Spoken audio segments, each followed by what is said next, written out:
안녕하십니까. 최영일의 시사본부 시작합니다. 자, 어젯밤 여의도 민주당사 마치 전쟁터를 방불케 했는데요. 자, 오전에는 김용 민주연구원 부원장이 전격 체포됐고요. 오후에는 압수수색이 벌어졌습니다. 자, 민주당은 야당 당사에 대한 압수수색, 이거 탄압이다. 과거 독재 시절에나 있었던 일이다. 막아섰고요. 심야까지 대치가 이어졌습니다. 자, 자정에는요, 유동규 전 성남도시개발공사의 기획본부장이 석방이 됐습니다. 자, 정치자금 8억, 이것이 대선 자금으로 흘러들어갔을 것이다. 이 검찰의 입장이고요. 또 거짓 진술을 회유했다, 이렇게 주장하는 민주당. 자, 또 하나의 진실 공방이 정치권을 뜨겁게 달구고 있습니다. 자, 같은 날 노영민 전 청와대 비서실장 탈북어민 북송 사건으로 검찰의 소환 조사를 받았죠. 그 전날에는 이 전 국방부 장관과 전 해경청장에 대해서 서해 공무원 피격 사건으로 구속영장이 청구됐습니다. 실체 심사는 내일이고요. 자, 이른바 전방위 사정정국이 전임 대통령과 야당 대표를 향하고 있는 형국이다, 이렇게 진단이 되고 있는데요. 자, 윤석열 대통령은요, 이 종북 주사파와 협치는 없다, 이런 취지의 발언을 해서 지금 또 여야가 시끌시끌합니다. 자, 이 국정감사에서 민생 대책을 기대하기는 더 어려워지는 걸까요? 최영일의 시사본부 출발합니다.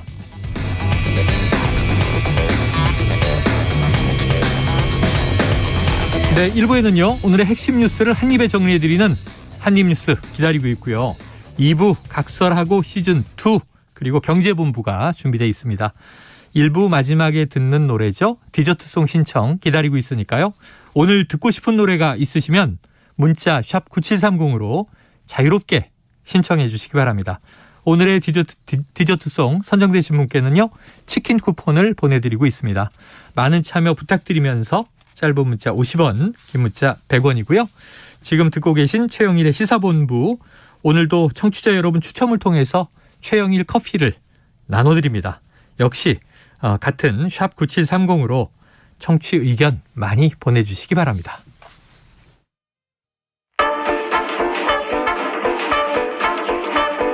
최영일의 시사본부 한입뉴스. 네, 뉴스가 많습니다. 정리해보겠습니다. 한입뉴스 박정호 오마이뉴스 기자, 오창석 시사평론가 나와 계십니다. 어서 오세요. 안녕하십니까. 예, 좀 이게 뉴스가 너무 많아요. 스피디하게 가보도록 하겠습니다. 자, 박 기자님, 어제 검찰이 민주당사 내에 민주연구원을 압수수색했죠? 네, 아니요. 하려고 했는데 시도는 했지만은 불발이 됐습니다. 불발됐다. 그러니까 김용 민주연구원 부원장 체포 영장이 이제 발부가 돼서 김용 부원장이 체포가 됐고, 이제 오후에 김용 부원장이 이제 근무하는 근무지 자리. 사무실 그 이제 민주연구원을 압수수색한다라는 거였는데, 이 민주당에 있던 이 당직자들이 맨 처음에 검찰 관계자들 막아섰고, 수사관들을. 네. 그다음에 의원들이 속속 모였습니다. 박홍근 원내대표가 공지를 통해서 국감 중단하고 당사로 모여라 라고 공지를 했고, 총소집령. 그렇습니다. 그래서 의원들이 모여서 조를 짜가지고 1시간마다 피켓을 들고 검찰관에서 대치하는 모습이 이 당사 입구 앞에서 벌어졌고, 네. 당사 이 앞에 거기서는 시민과 민주당원들이 모여가지고 검찰을 규탄하고 또 윤석열 대통령을 비판하는 그런 집회까지 열렸고요. 결국 이렇게 대치가 이어지면서 3시 5분쯤부터 압수수색 시도가 있었는데 10시 한 48분, 그러니까 7시간 40여 분 만에 검찰은 압수수색 시도를 중단하고 돌아갔습니다. 네, 8시간 가까이 대치한 상황인데, 근데 이게 자, 민주연구원 부원장을 체포했고 압수수색이 필요할 수 있겠죠, 수사상. 그런데 이제 고민이 지금 국정감사 중인데 이 민주연구원이 민주당의 싱크탱크니까 당사 안에 있다는 것을 몰랐을까? 야당 당사에 공권력이 진입하는데 이걸 야당이 막아서리라는 예측을 못했을까? 어떻게 보세요, 평론가님? 그러니까 이 부분에 대해서 이제 영장을 발부할 때 어디에 위치하고 그 영장을 발부할 때 이제 민주연구원이라는 이름 들어간 거 다 조사하세요, 이렇게 하지 않거든요. 특정해서 특정 건물에 특정 층을 특정해서 특정 책상, 특정 사무실, 특정 책상. 네, 정확하게 이제 명시를 합니다. 그랬을 경우에 그러면 민주연구원이 어디 있을까? 민주당 당사에 있습니다 정도는 처음 주소를 확인할 때 알아볼 수 있는 거고요. 두 번째는 민주당사에 있다 하더라도 민주연구원을 가기 위해서는 오해를 살 수 있다라는 것도 사실은 생각할 수 있어요. 네네. 왜냐하면 당사에 있기 때문에 완전히 분리되어 있으면 그냥 분리된 곳으로. 왜냐하면 이화영 부지 사건을 보면은 네. 다른 재단을 갔을 때 그냥 갔거든요. 예. 그것이 만약에 당사 안에 있었으면 또 다른 문제가 됐을 겁니다. 네. 근데 그런 문제에 있어서 민주당은 당연히 제1야당 당사를 들어온다라고 생각할 수밖에 없는 부분인 것이고요. 그리고 두 번째는 지금 김용 민주연구원 부원장이 상근 부원장입니다. 네네네. 근데 상근 부원장과 비상근 부원장으로 나뉘는데 부원장이 많죠. 예, 부원장이 한 6명 정도 되는데요. 네. 우리가 이름을 들었을 때 상근 부원장 하면은 매일 출근할 것 같은 네네네. 그런 느낌이 그렇죠. 예, 근데 민주당의 해명은 10월 4일에 임명받고 3번 회의 때문에 1시간만 방문했다. 3번 왔고 예. 1시간씩만 네, 1시간씩만 왔다. 합쳐서 3시간. 네, 그럼 국민들 입장에서는 상근인데 어떻게 3번밖에 안 나와. 근데 이제 정무직 당직자는 특별한 일이나 회의가 있을 때만 출근하도록 되어 있습니다. 그러니까 매일 출근하는 일반 직장인과 개념은 조금 다른 것이죠. 네, 그렇기 때문에 3번밖에 출근하지 않은 상황에서 이 부분도 역시나 민주연구원이라든지 다른 부분에 전화를 해보거나 알아보면 쉽게 알 수 있는 내용이에요. 그렇기 때문에 만약에 지금 김용 부원장에게 혐의가 있는 이 뇌물과 관련된 내용 또는 뭐 검찰에서 바라보고 있는 정치자금법 위반, 공직선거법 위반 이런 것을 따져봤을 때는 민주연구원 당사의 압수수색이 민주 당사에 있고 3번밖에 출근하지 않은 내용이라면은 훨씬 더 예민할 수밖에 없다라는 것을 알 수 있었을 텐데 네. 이건 두 가지죠. 알 수 있었음에도 불구하고 반드시 가야 할 이유가 있었다. 예. 또는 그것과 그냥 상관없이 그냥 민주연구만 딱 갔다 올 수도 있다라고 생각했거나. 그래요. 이거는 지켜봐야 될 상황인 것이 지금 영장 집행이 앞으로 어떻게 될 것인가. 민주당 쪽에서는 이 밤이 늦어서 혹시 또 위험한 상황이 초래될 수 있어서 검찰이 일단 철수했지만 이게 뭐 완전히 철회한 것이 아니고 다시 이제 집행할 것이다. 이게 검찰 입장이기도 해요. 그렇습니다. 그래서 어젯밤 10시에 보니까 긴급 최고위원회가 소집이 돼서 자, 속보 이재명 대표 이제 민주당사 도착 뭐 이런 게 뜨던데 자, 어떤 얘기들을 민주당에서는 나누고 혹시 발표하고 있습니까? 어제는 최고위원회의가 비공개로 1시간 반 정도 열렸는데 어떤 입장 발표는 없었습니다. 아, 그래요? 그리고 오늘 오전 9시에 국회에서 의총이 열렸거든요. 네. 그 이후에 이재명 대표의 전후 입장이 나왔고 또 의총 결과도 발표가 됐는데요. 우선 이재명 대표의 의견을 좀 말씀드리면 이거는 정치가 아니라 그야말로 탄압이다라고 어제 이 당사 압수수색 나선 검찰을 비판을 했고요. 그리고 역사가 퇴행하고 있다라고 이 상황을 또 진단을 했습니다. 그리고 의총 이후에는 기자들에게 어떤 얘기를 했냐면 정권이 바뀌고 검찰 수사진이 바뀌니 말이 바뀌었다. 대선 자금은 운운하는데 불법 자금은 1원도 쓴 일이 없다. 그리고 김용 부원장은 오랫동안 믿고 함께했던 사람이다. 저는 여전히 그의 결백함을 믿는다라고 강조를 했습니다. 네네. 자, 메시지는 간단합니다. 지금 이제 이 검찰이 어제 전격적으로 김용 부원장을 체포한 이른바 이제 정치자금, 불법 정치자금이죠. 이게 과연 대선 자금으로 연결됐느냐 이게 지금 흐름인데 여기에 대해서는 이제 명백하게 그렇지 않다. 이 김용 부원장도 결백하다고 믿는다. 이게 이제 메시지입니다. 그리고 의원총회에서 의원들에게 전달한 말도 있는데요. 하나만 말하겠다라고 하면서 만약 대선 자금으로 줬다는 주장이 맞는다면 남욱이란 사람이 작년 가을쯤인가 귀국할 때 인터뷰한 게 있다. 그제 요거를 이제 복기를 해보면 인터뷰에서 다른 방송사에 인터뷰를 하면서 로비를 시도하려고 해도 절대 먹히지 않는다. 네네. 그런 표현이 당시에 나왔죠. 그 인터뷰가 이제 등장하기도 했었죠. 절대 먹히지 않는다고 그 사람이 그렇게 나와서 했기 때문에 나는 그 인터뷰를 그대로 믿는다라는 뜻으로 추정이 됩니다. 네. 자, 박 기자님 어제 그래서 무엇보다도 이 당사에서의 대치가 벌어지면서 이 박홍근 원내대표가 총소집령을 내렸고 국감이 중단됐단 말이에요. 그렇습니다. 지금 국감은 진행 중인데 그럼 이게 이 상황을 야당 탄압이다라고 하면 전면적으로 국감 보이콧하는 거 아니야? 이런 이제 관측도 나왔는데 어떻게 됐습니까? 네, 민주당은 오늘 국감에 이제 복귀를 했습니다. 복귀했습니까? 네, 그러니까 이게 지금 어떻게 보면은 국감을 보이콧하고 뭐 전면전으로 간다, 뭐 그렇게 예상도 했었는데 결국에는 국감이라는 것이 국민과의 약속이고 국민들을 대신해서 정부의 국정 운영을 감사하는 거기 때문에 계속 추진하기로 했고요. 다만 지금 검찰이 다시 또 이런 압수수색 영장 집행을 하기 위해서 또 이렇게 온다면 거기에 또 대응을 하겠다 이런 얘기도 했고 그런데 이제 민주법사위원들은 오늘 국감에 참석하지 않았어요. 왜 그랬냐? 이 사안에 대한 이 대검의 그러니까 검찰의 사과가 있어야 된다 이렇게 얘기를 하고 있고요. 이 정치 수사를 즉각 중단하고 압수수색을 멈춰야 된다 이렇게 강조를 했습니다. 이 송경우 서울중앙지검장에 대한 즉각적인 문책까지 요구를 하고 또 이원석 검찰총장의 사퇴도 요구하고 있는 상황인데요. 네네. 이게 뭐 받아들일 가능성이 좀 크지 않아 보이기 때문에 국감이 어떻게 되는지 모르겠는데 법사위 오전에 있었던 그 대검 상대로 한 국감은 네. 뭐 정회가 됐습니다. 파행이 됐습니다. 시작을 못했어요. 그래서 국민의힘 입장에서도 민주당 법사위원들이 들어온 다음에 국감하는 게 맞다. 이렇게 얘기하면서 오늘 국감은 예정대로 진행되지 못했습니다. 네, 자 법사위는 지금 파행이고 다른 상임위들은 이제 민주당은 일단은 복귀를 했는데 자 지켜볼 문제입니다만 지금 이제 여당 쪽하고 검찰의 입장도 있어야 될 텐데 오평론가님. 여당 뭐 또 이 검찰 어떤 입장 밝히고 있나요?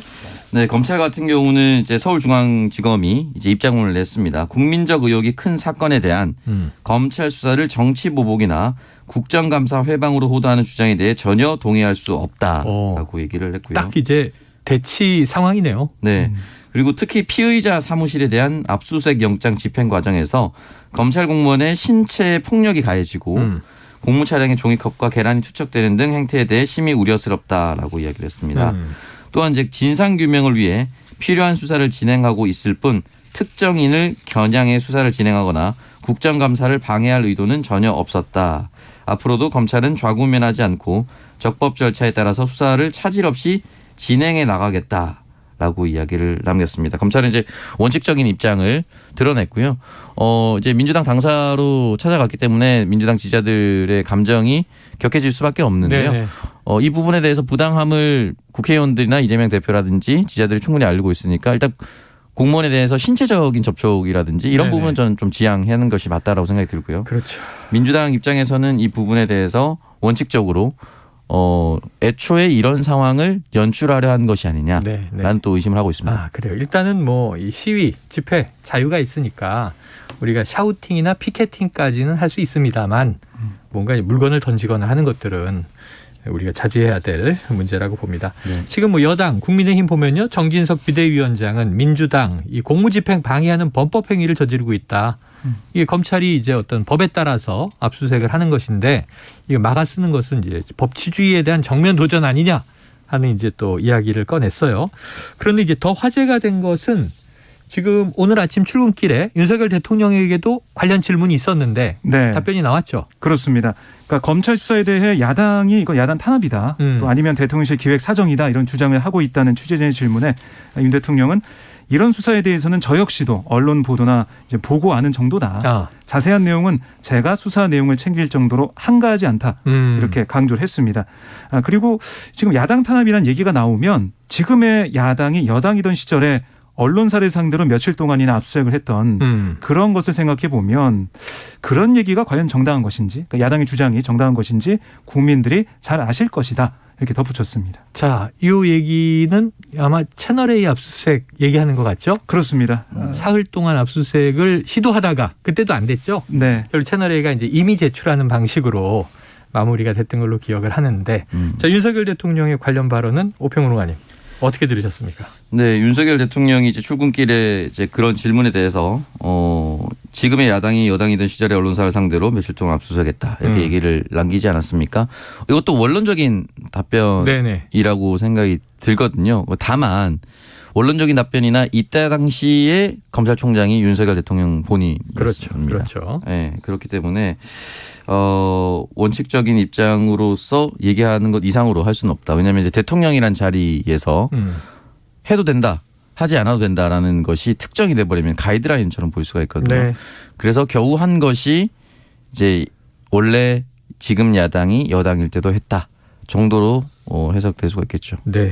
근데 뭐 민주당 쪽 얘기를 들어보면 이 언론사 뭐 압수수색 뭐 이것도 여러 가지 비판 여론도 있었지만 그 상황과 지금 야당 당사 압수수색 이게 같은 선상에 놓고 볼 수 있는 거냐 이런 또 지적은 하고 있습니다. 네, 그 당시에는 뭐 녹취 파일이라든가 이런 것들을 이제 입수하기 위한 것이었고 지금은 빈 책상이다 이거잖아요. 네, 그렇습니다. 자, 이 상황은 한번 앞으로 어떻게 파장이 있는지 지켜볼 텐데 자, 다음 이슈로 넘어가도 지금 윤석열 대통령 관련 또 이슈가 뉴스가 있네요. 어제 이 국민의힘 원외 당협위원장들을 초청해서 오찬을 가졌는데 여기서 나온 발언이 논란이 되고 있어요. 네, 그러니까 이 발언이 나온 배경부터 좀 보면 네. 당협위원장들이 마이크를 잡고 한마디씩 했는데 그중에 한 당협위원장이 종북 주사파 세력에 밀리면 안 된다고 말을 했어요. 그랬더니 윤 대통령이 거기에 대한 답변하는 과정에서 네. 북한을 따르는 주사파는 진보도 좌파도 아니다. 적대적 반국가 세력과는 협치가 불가능하다. 이렇게 강조를 했습니다. 네네.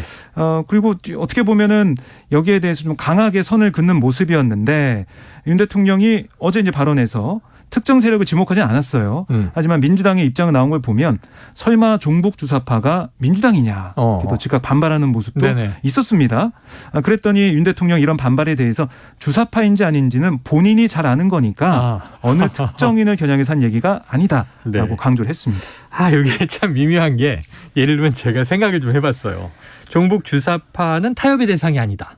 뭐 이거는 일견 또 적지 않은 국민들이 동의할 수 있습니다. 네. 종북 주사파는 통합하기에 참 어렵다.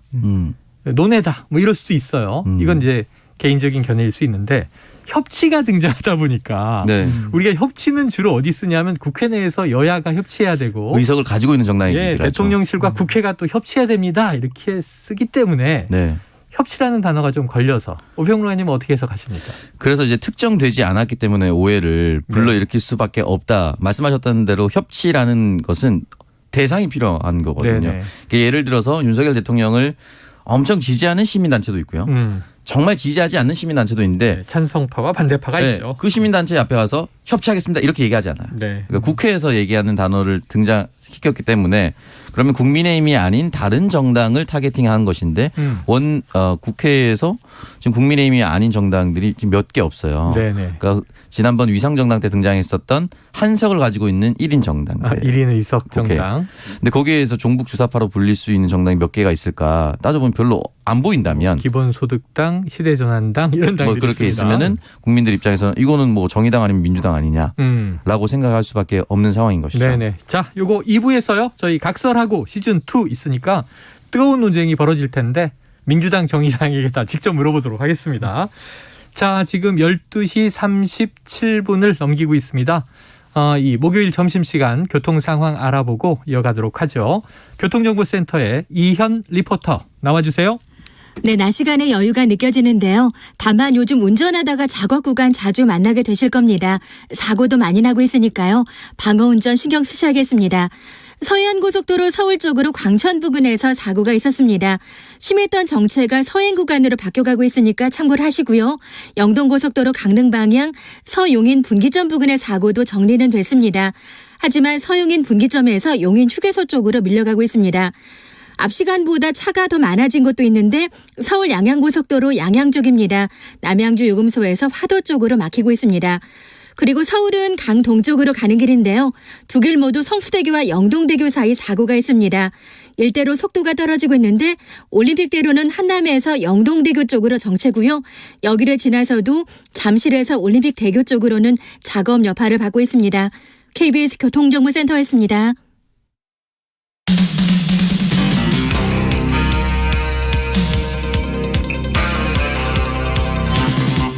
최영일의 시사본부. 네, 여러분께서는 지금 최영일의 시사본부를 듣고 계십니다. 오늘도요, 여러분들의 청취 의견을 저희가 받아서 추첨을 통해서 최영일 커피를 쏩니다. 자, 짧은 문자 50원, 긴 문자 100원이 드는 샵 9730으로 의견 많이 보내주시면 되겠습니다. 자, 이 뜨거운 정치권 이야기를 오늘 정리해 봤는데 지금 사실은 우리가 민생 이야기 하는데 민생이 결국은 국민들의 생명과 안전 네. 그리고 이제 재산 경제 문제, 먹고 사는 문제 아니겠습니까? 그런데 지금 안타깝게 일하다가 사망하는 사람은 없어야 되는 거 아니냐. 네. 이런 얘기를 우리가 많이 하는데 이게 산재 관련이죠. 지금 평택 제빵 공장에서 20대 청년 노동자가 사망한 사건이 있었는데 자, 관련 소식들이 나오고 있죠. 네, 오늘 이 20대 근로자 A씨에 대한 네. 발인이 있었고요. 천안 추모공원에 안치가 됐습니다. 네. 경찰이 어제 이제 A씨 시신에 대한 부검을 마치고 유족에게 인계를 해서 오늘 장례 절차가 진행이 됐습니다. 네, 자 오늘 장례까지 있었는데 자 문제는 이게 산재인 건 확실한데 작업 도중에 기계에 끼어서 사망하는 사고였단 말이죠. 오평론가님 여기에 대해서 뭐 후속 대책 같은 것들은 어떻게 진행되고 있나요? 네, 일단 이 부분에 대해서 CCTV가 있었느냐 없었느냐 아예 없었다라고 이제 보도가 나왔었는데 아예 없는 건 아니었고요. 네. 해당 공정 일부에 CCTV가 없었던 것은 사실입니다. 그리고 2인 1조의 부분 그리고 네. 인터락이라고 하죠. 자동으로 덮개가 잠기는 9대 중에 7대가 안전장치. 없었다라는 것들. 그러면 이제 인터럭 장치를 모두 설치하면 이 산재 사고가 없어질 것이냐에 대한 문제가 하나가 있고요. 네. 2인 1조를 그냥 명문화된 2인 1조로서 쓰면 안 된다. 왜냐하면 2명이 일하다가 1명이 자리를 비우는 경우가 분명히 생깁니다. 네, 화장실 네. 잠깐 가거나. 그러면은 실질적으로 2인 1조로 일을 하고 있지만 1명이 화장실 가는 순간 2인 1조가 깨져버리거든요. 네, 네. 그러면 2인 1조라는 이 단어에 갇히지 말고 1명이 잠깐 자리를 비우더라도 다른 사람이 서로를 안전을 확인할 수 있는 그 상태를 좀 확인해야 되는 것이 또 있고요. 네. 세 번째는 지금 이 지난 5년간 37건의 산업재해가 이 SPL 평택 공장에서 발생을 예. 했는데요. 이 중에 절반에 가까운 40%가 이번 사망 사고와 유사한 끼임 사고. 끼임 사고. 네. 일주일 전에 손끼임 사고가 또 네, 있었다는 맞습니다. 얘기도 있죠. 그래서 그건 뭐 계약직이라서 알아서 치료해라 뭐 이런 식으로 네네. 또 대응을 했다가 또 문매를 맞기도 했었는데 네. 이런 유사한 사례가 가장 빈번하다고 했을 경우에 빈번한 끼임 사고를 어떻게 근본적으로 막아설 것인가에 대한 논의를 조금 해 나가야 된다라는 것이고 네.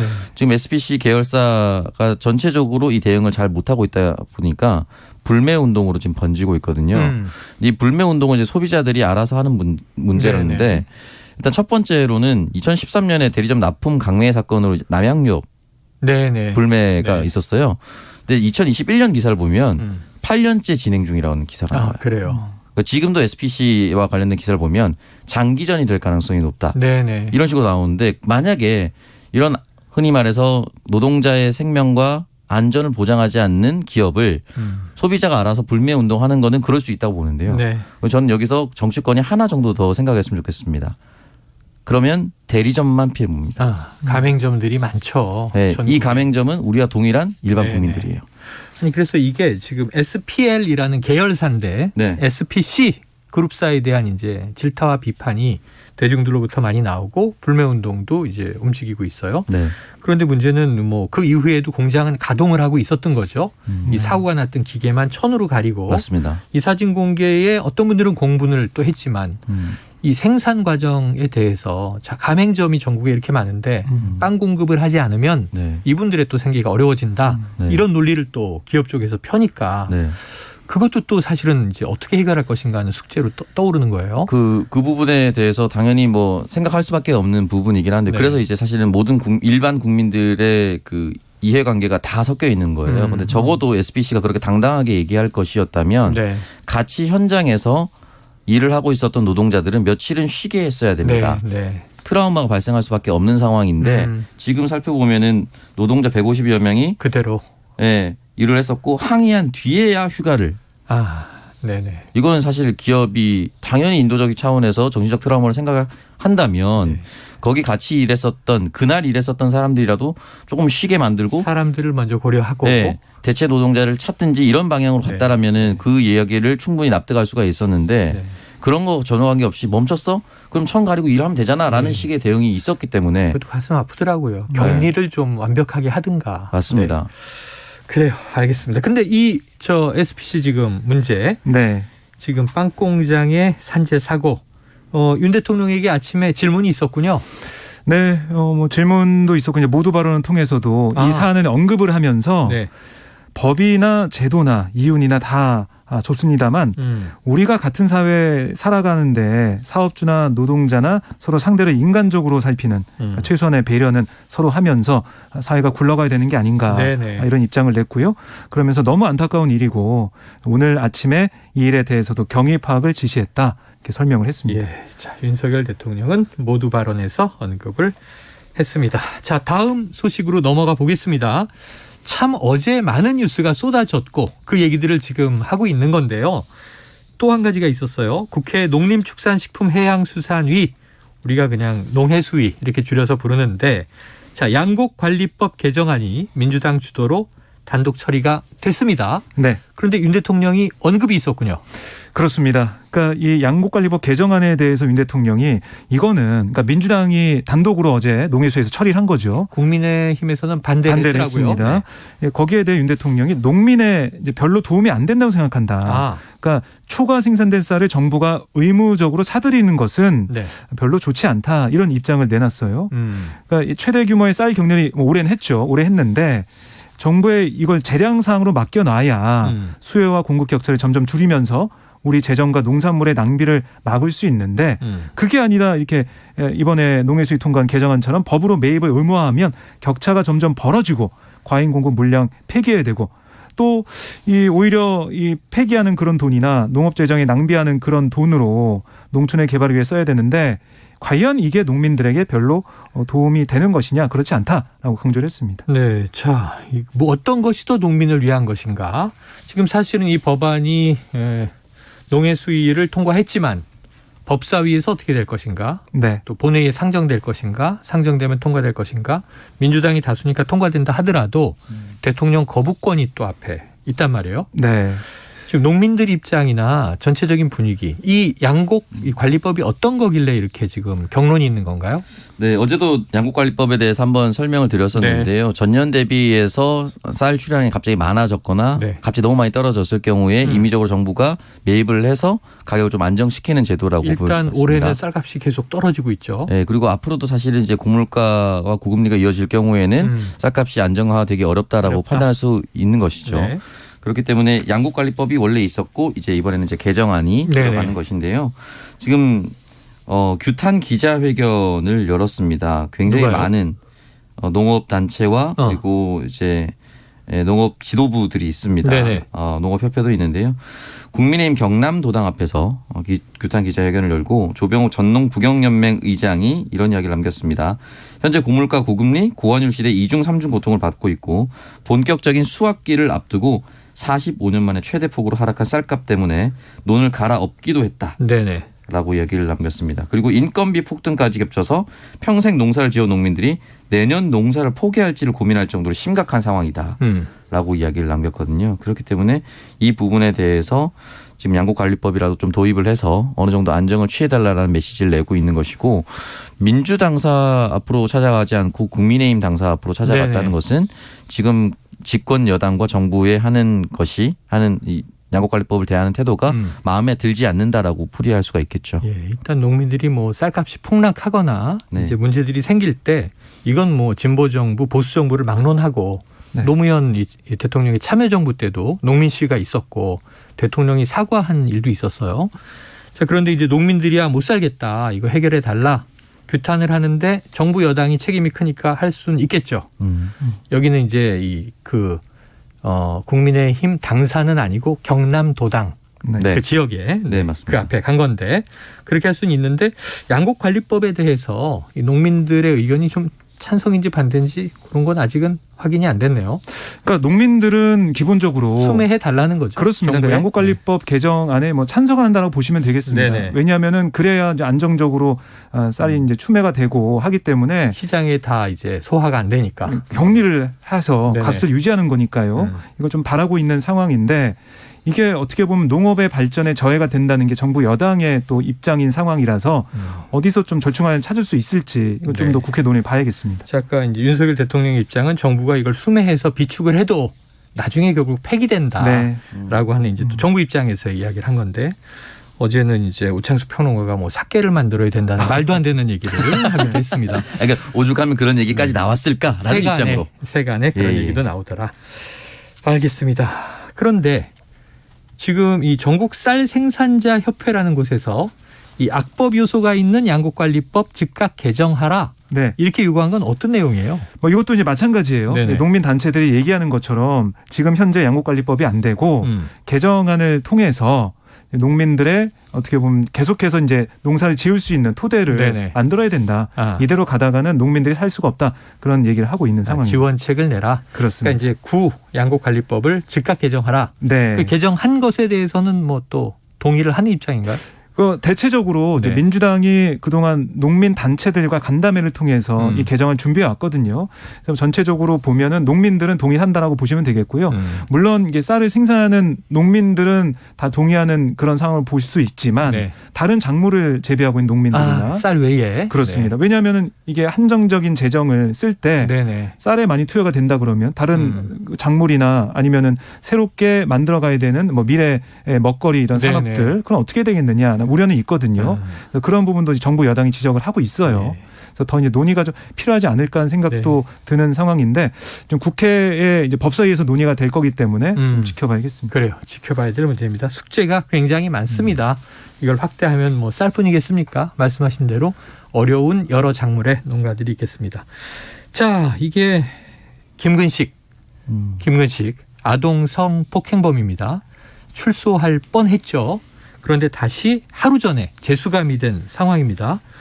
화학적 거세 논의가 있다 이런 보도가 있는데 이건 어떤 내용이에요? 네, 이게 결정된 건 아니에요. 근데 사정당국 등의 좀 얘기를 들어보면 수원지검 안양지청이 이 김근식이 성충동 약물치료 청구 대상이 되는지를 검토하고 있다 이렇게 알려지고 있거든요. 그러니까 이 화학적 거세라고도 이제 부르는데 성충동 약물치료 이건 검찰이 전문가 정신감정 뒤에 법원에 최장 15년 기한으로 청구를 할 수 있습니다. 네. 다만 이 비정상적인 성적 충동이나 욕구를 억누를 수 없고 재범 위험이 크다라는 판명이 뒷받침돼야 되는데 이걸 이 검찰에서 어떻게 이거 청구할지 지금 보면은 다시 이번 이제 구속이 된 게 16년 전 저지른 추가 성범죄 혐의 아니겠습니까? 네. 이 혐의 기소 때 청구한다면 할 수 있겠는데 이 전문가들의 얘기를 지금 검찰 쪽에서는 듣고 있다 이렇게 알려지고 있습니다. 그래요. 자, 저희가 이틀 전에 전해드리기도 했는데 당일 밤이죠. 새벽에 전복됐던 마라도의 갈치어선 오평론가님 좀 실종자 수색 어떻게 되고 있습니까? 아직까지는 선내에서 실종자를 발견하지 못한 안타까운 상황이 이어지고 있고요. 사흘째입니다. 수중수색을 하고 있는데 이제 선실과 기관실 등에 사람이 있을 법한 추정이 되는 곳으로 진입해서 수색을 했지만 결국은 아직까지는 실종자를 찾지 못하는 상태고요. 네. 해경은 선내 실종자가 없을 것으로 이제 판단을 하고 해상 수색에 집중을 하기로 했습니다. 파도의 물결이라든지 퍼져나가는 방향을 따라서 한번 수색을 지금 하고 있는 상황이라고 볼 수 있습니다. 네. 자, 29톤 어선이고 한국인과 외국인 지금 이제 승선자들은 4명이었어요. 네. 지금 이 수색 작업 빨리 좀 잘 구조가 되기를 끝까지 한번 저희가 기원해 보고요. 간절히 기원합니다. 예, 오늘 한입뉴스는 여기서 정리하겠습니다. 지금까지 박정호 기자, 오창석 평론가 수고하셨습니다. 고맙습니다. 자, 안타까운 뉴스들이 많습니다. 청취자 여러분도 마찬가지 마음이실 것 같고요. 지금 디저트송은요. 2522님 안타까운 사망 소식에 애도를 표합니다. 빵공장 사망 근로자에 대한 말씀이시고요. 처벌이 강화되어 안전사고가 생기지 않는 대한민국을 기원합니다. 우리 모두의 마음입니다. 자, 디저트송은 에릭 클립턴의 Tears in Heaven 신청해 주셨고요. 출연해지는데 저희 노래 듣고 2부로 돌아오겠습니다.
I'll find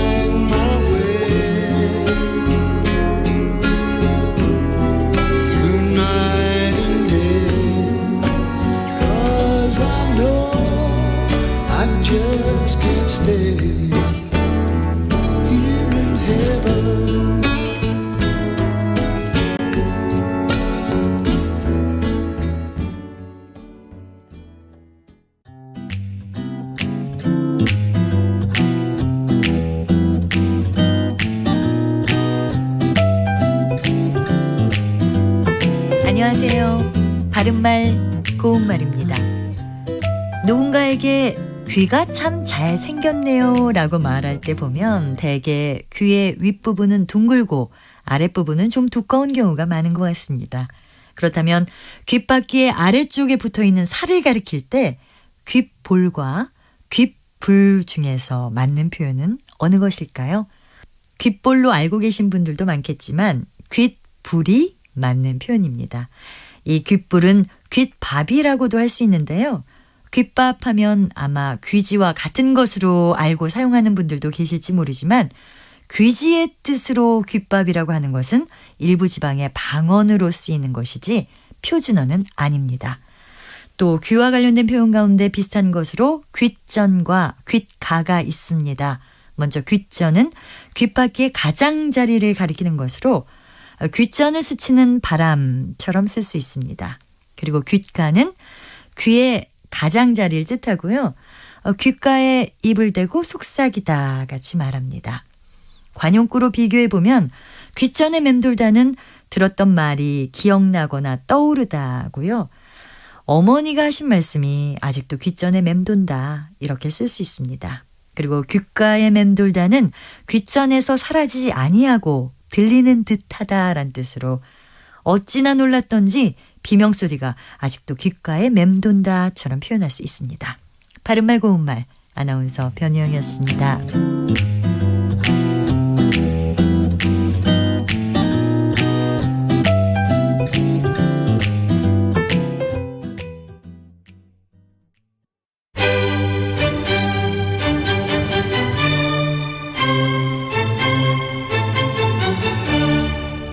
여유로운 저녁 시간, 고품격 시사토론과 함께하세요.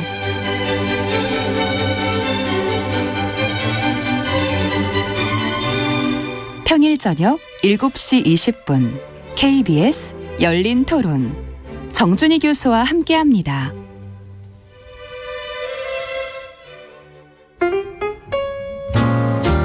천고마비의 계절 시사평론가 김성환과 함께 여러분의 지식도 살찌우세요.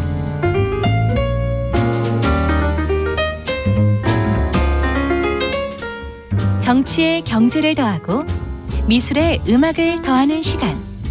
평일 밤 10시 5분 KBS 1라디오 김성환의 시사야.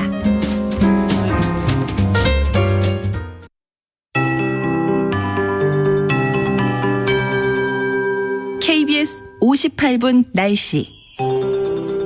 내일은 추위가 점차 누그러지고 있습니다. 온화한 남서풍이 불어오면서 지금 어제 같은 시각보다 기온이 2, 3도 정도 높습니다. 오늘 예상 낮 최고 기온은 서울과 대전 19도, 부산, 제주 21도, 광주와 대구, 강릉 22도 등으로 20도 안팎을 보이겠습니다.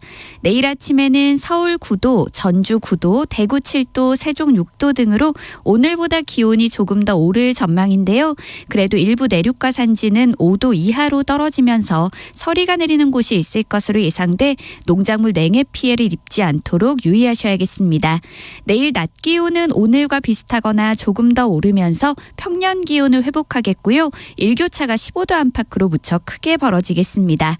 이후 주말인 토요일까지는 예년 이맘때 가을 날씨가 이어지다가 일요일 오후부터 다시 기온이 떨어질 전망입니다.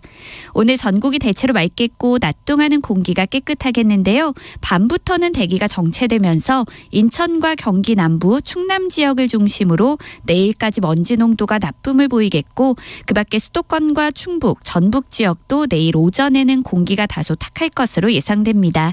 현재 서울의 기온은 18.3도, 습도는 43%입니다. 송소진입니다.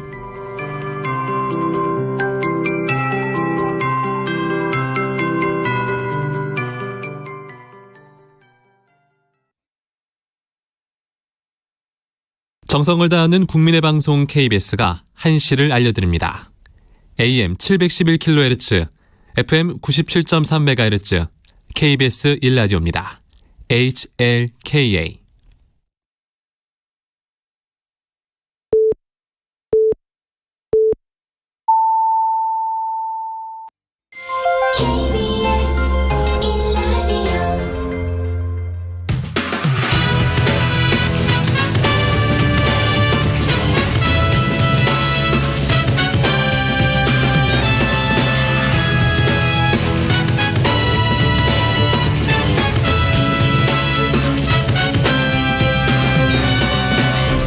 KBS 1라디오 최영일의 시사본부. 이 시각 라디오 정보센터 뉴스입니다. 오늘부터 만 65세 이상 어르신은 무료로 독감 예방접종을 받을 수 있습니다. 방역당국은 독감과 코로나19가 동시에 유행할 수 있는 이른바 트윈데믹이 우려되는 만큼 예방접종에 적극 참여해달라고 당부했습니다. 2050년에는 전남과 경북, 강원 등 10개 시도의 경우 65세 이상 고령자 가구 비중이 절반이 넘을 것으로 예측됐습니다. 통계청은 고령자 가구 비중이 2020년 22.4%에서 2050년에는 49.8%까지 늘 것으로 전망했습니다. 미국 달러화 초강세 등으로 중국 위안화의 달러 대비 가치가 14년여 만에 최저로 떨어졌습니다. 지난달 블룸버그는 달러화 강세 속에 아시아 양대 경제대국인 중국과 일본의 통화 가치 급락으로 아시아 금융 위기가 재현될 수 있다는 우려가 커지고 있다고 진단했습니다. 지금까지 라디오 정보센터 조진주였습니다.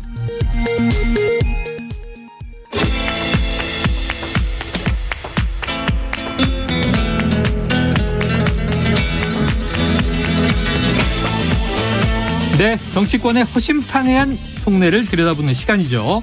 각설하고 시즌2. 야, 뜨거운 설전이 벌어질 테니까요. 여러분, 샵 9730으로 의견 많이 보내주십시오. 짧은 문자 50원, 긴 문자 100원입니다. 저희가 청취 의견 받아서 추첨을 통해서 최영일 커피를 쏘도록 하겠습니다. 오늘은요. 인구가 불었습니다. 저희 각설하고 시즌2에.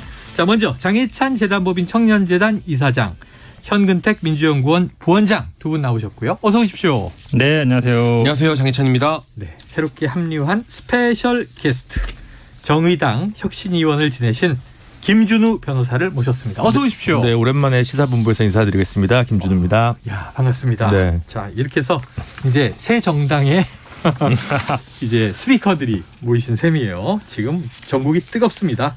자, 먼저 바로 어제 있었던 일. 검찰이 민주연구원 압수수색을 시도하면서 민주당사 앞에서 민주당 대치가 있었습니다. 그런데 이게 막 시작 전에 저희 넷이 그 얘기를 막 하고 있었는데 마침 현근택 변호사가 민주연구원 부원장 직책을 맡고 계세요. 도대체 어떻게 생긴 자리냐, 또 급여는 얼마냐, 다들 궁금하게 많으셨는데, 자, 어쨌든 이제 어제 8시간 대치 끝에 밤 10시 50분에 검찰은 철수, 의원과 당직자는 500명이 출동했다. 현 부위원장님, 부원장님 네. 계셨죠, 현장에? 있었습니다. 계속 있었던 건 아니고 네. 이제 저녁 시간쯤에 가서 한 몇 시간 있었죠. 네. 일단 앞에서도 봤고 2층도 가봤고 어쨌든 거기 안에 상황도 좀 봤고요. 근데 이제 영장은 아마 어제, 왜냐면 영장을 본다는 건 집행한다는 얘기니까 네네. 영장을 보지 못했던 것 같고 언론 통해서만 나왔던 것 같고 아마 체포영장은 좀 언론에 보도가 됐던 것 같고요. 혐의라든가. 그렇죠. 자, 그다음에 이제 민주연구원을 이제 잘 모르시는 분들이 있어서 부원장이 사실은 이제 상근이 있고 비상근이 있거든요. 네네. 원장은 이제 노웅래 의원이 하고 계시고, 근데 상근이 3명인가 4명인가 그렇고 이제 비상근이 한 10 몇 명 됩니다. 전체 한 10여 명 되는데. 그렇죠. 지난주 화요일인 정도에 이제 임명을 받았어요. 네. 이사회는 아마 4일 정도에 거의 이제 민주연구원 자체에서 이사회를 하고 통과된 다음에 이제 당에 통과하면 이제 그 임명장 받은 게 아마 제 기억에는 11일인가 이런 걸 같아요. 11일로 보도돼 있습니다. 그렇죠. 그러니까 사실은 지금 상근은 그러면 혹시 모르시는 분들은 막 급여도 받고 매일 출퇴근하는 걸 아는데 그렇지 않아요. 우리 당이 재정이 취약해서 상근이라 해도 급여는 없고 이제 법인카드 150만 원 정도, 항공비 정도 쓰는. 그것도 이제 용도는 정해져 있죠. 그럼 이제 정당 생활하는 사람은 아는데, 그런데 같이 쓰는 컴퓨터라든지 자리는 있어요. 부원장, 상근 부원장들이 이렇게 같이 쓰는 건 있는 걸로 알고 있는데, 근데 사실은 문제가 이거죠. 이게 왜냐하면 지난주에 임명받았는데 지금 이제 대선 때 뭘 썼느냐 이거 보겠다는 거잖아요. 근데 그때는 다른 사람이 쓰고 있던 컴퓨터거든요. 다른 사람이 쓰고 있는 거고, 그다음에 민주연구원이라는 데 아시겠지만 우리 당의 전략 전술이라든지 기획이라든지 여기 선거 때 그런 걸 하는 거거든요. 싱크탱크라고 하죠. 싱크탱크 역할을 하는데 사실 이제 그런 게 있을 수가 있는 거죠. 그러니까 이 사건과 무관한 사건이 인데 이제 원래 이제 민주연구원에 갖고 있던 자료들 이제 그런 게 결국 압수수색되지 않겠냐. 이제 그런 게 제가 보기엔 가장 큰 우려입니다. 자, 그래서 어제 김의겸 대변인, 서영교 최고위원이 김용 부원장 말씀하신 대로 임명된 지 얼마 안 돼서 임명된 당일 11일, 14일, 17일 사흘 동안 각 1시간씩 도합 3시간 정도 민주당사에 출근했었다. 이거는 팩트인가요?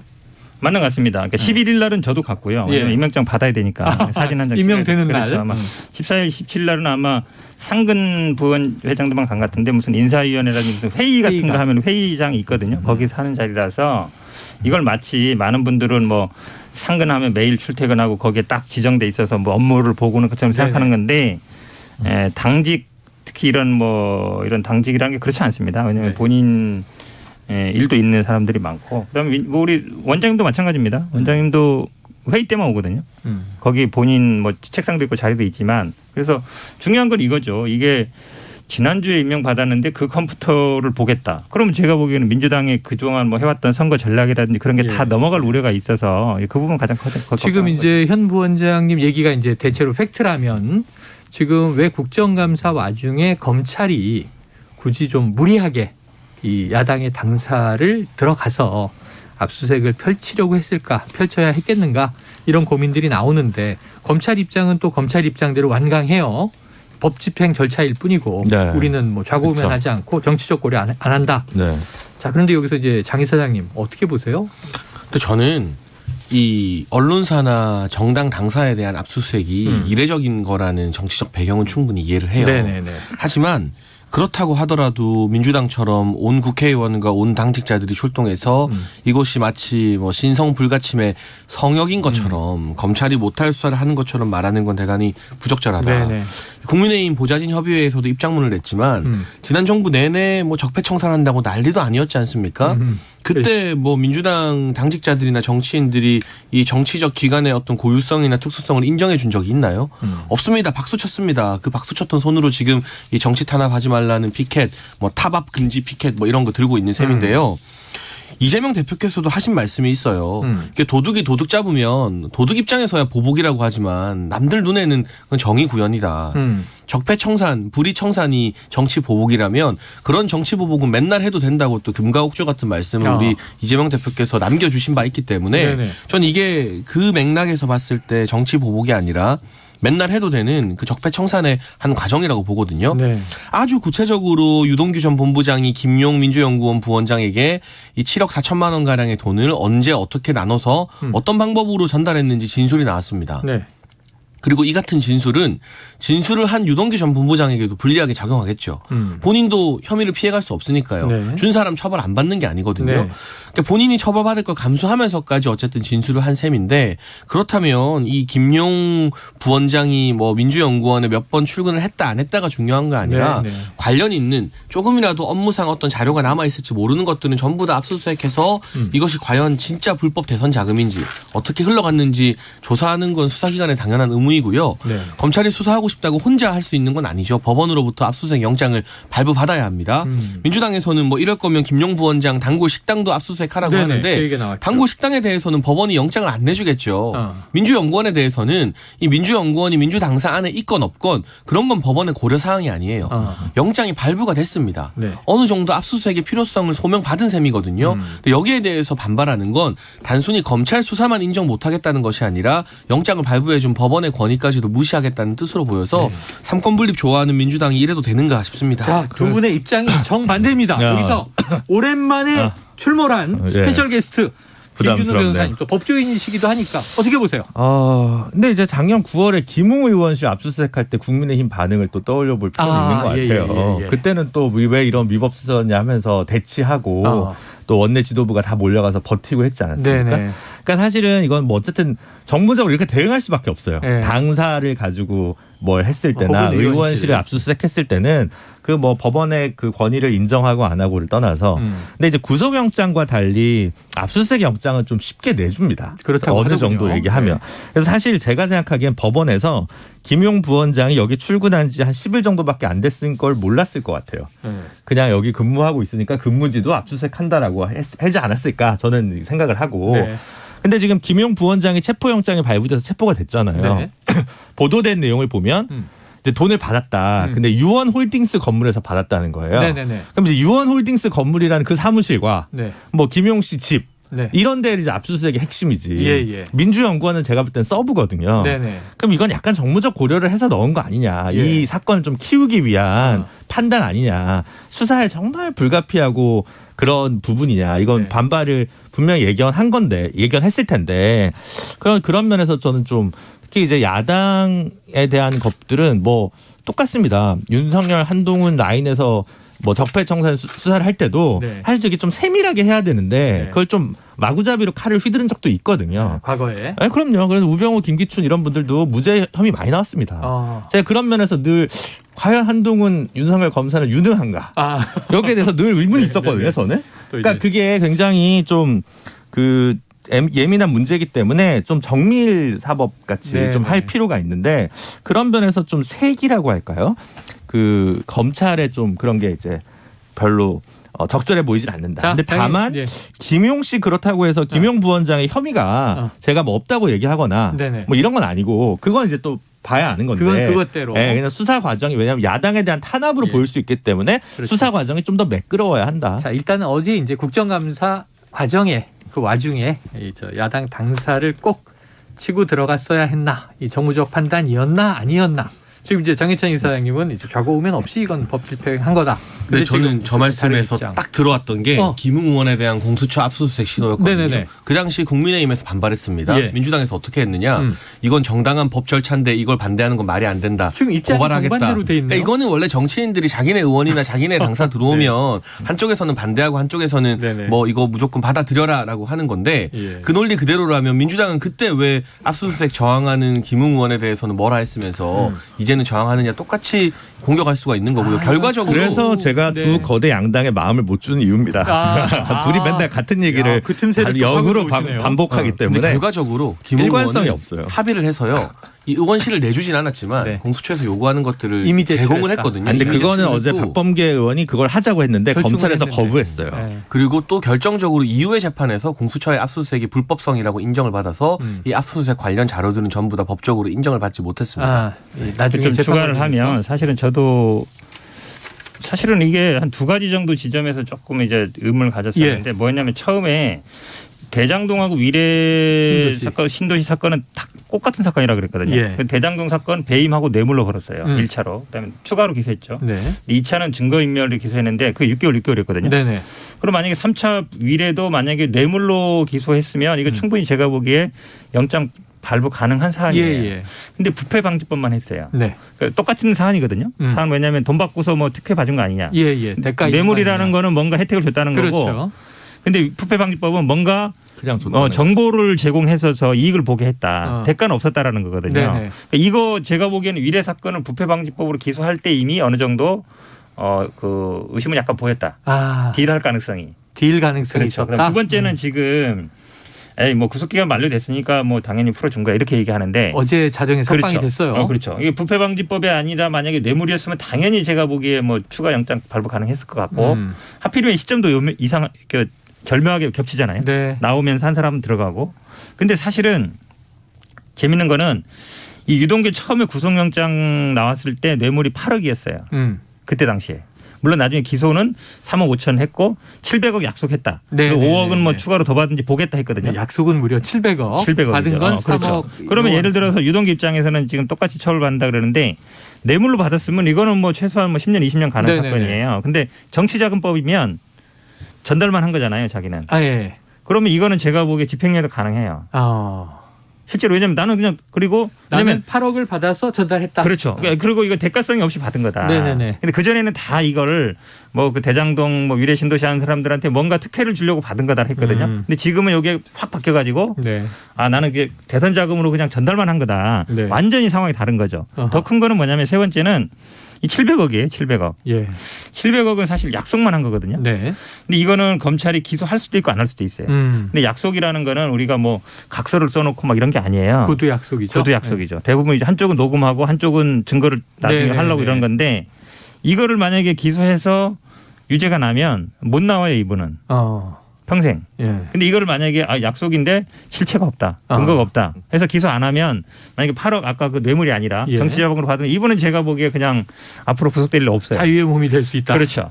그런 부분들이 제가 보기에 검찰이 어느 정도 회유한 거 아니냐. 자, 지금까지 얘기한 건 이제 현근택 부원장님의 주장인데 의견인데 어떤 거냐면 이게 딜이라고 처음에 얘기를 했습니다. 검찰과 유동규 전 본부장이 일종의 딜을 한 거 아니냐. 민주당은 이게 김용 부원장은 결백하다고 믿는다. 오늘 이제 이재명 대표도 얘기를 했고. 자, 그런데 이제 과연 그러냐 하는 것을 이제 지켜봐야 되겠죠. 지금 이 사건을 진두지휘하는 검사가 강백신 서울중앙지검 반부패 수사 3부장으로 알려졌습니다. 조국 전 장관 일가 수사 지휘를 한 검사다. 이게 주목받고 있는데 그러다 보니까 지금 민주당의 의혹 얘기했어요. 장해찬 이사장님. 네. 어떤 반론이 있습니까? 아니 뭐 그렇다 한데 그게 뭐가 문제인 거죠? 이를테면 우리나라가 뭐 플리바게닝이 허용되는 국가도 아니고 이 주변 사람들을 뭐 진술하거나 뭔가 다른 사람에 대해서 자백했을 때 형량을 인위적으로 줄여주는 제도는 없어요. 근데 다만 검찰이 이 조사를 하고 진술을 받는 과정에서 저는 지금 민주당에서 주장하는 것처럼 회유라는 단어를 쓰고 싶지 않습니다. 보다 면밀하게 진술을 듣고 사건에서 누가 어느 정도 책임이 있는지를 잘 따지는 게 수사기관의 역할인 거잖아요. 그런데 이건 아무리 봐도 정치자금법 위반인데 무조건 뇌물로 최대한 구형 세게 하는 게 민주당이 그동안 말했던 인권수사인가요? 인권수사하라고 지난 정부 내내 많이 강조하지 않았습니까? 그리고 구속 기간이 이제 1년이 다 되어서 기간이 종료되어서 풀어주는 것인데 무리한 구속하지 말라고 검찰개혁하겠다고 주장했던 민주당에서 유동규 왜 풀어주느냐 더 잡아둬야 된다라고 말씀하시는 게 저는 앞뒤가 좀 안 맞는다라는 생각이 들고요. 아직 구체적으로 유동규 전 본부장이나 뭐 김용 부원장 등에 대해서 어떤 혐의를 적용할지 등은 정해지지 않은 것 같아요.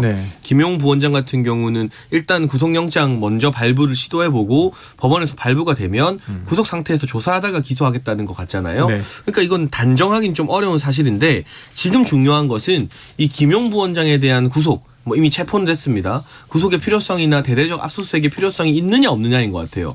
이게 굳이 필요하지 않은데도 했다면 검찰의 과잉 수사가인 것이고 국민들이 봤을 때 이건 꼭 필요하다고 생각한다면 그냥 정당한 수사를 민주당이 정치 논리로 막는 것이거든요. 근데 7억 4천만 원이라는 거금을 대선 레이스가 시작되기 직전에 받았습니다. 작년 4월부터 8월이면 저도 그때 한창 대선하느라 정신이 없었던 시절인데 더군다나 이 김용 부원장 같은 경우는 이재명 대표가 본인의 분신과도 같은 사람이다. 측근이라고 할 거면 정진상 김용 정도는 되어야 된다 할 정도로 인정을 했죠. 공개 발언을 했고 경선에서 조직을 총괄했습니다. 근데 아시겠지만 선거 해본 우리 여의도 사람들은 다 알지만 조직 관리가 제일 어렵고요. 제일 돈이 많이 들어갑니다. 그리고 사고도 조직에서 제일 많이 발생합니다.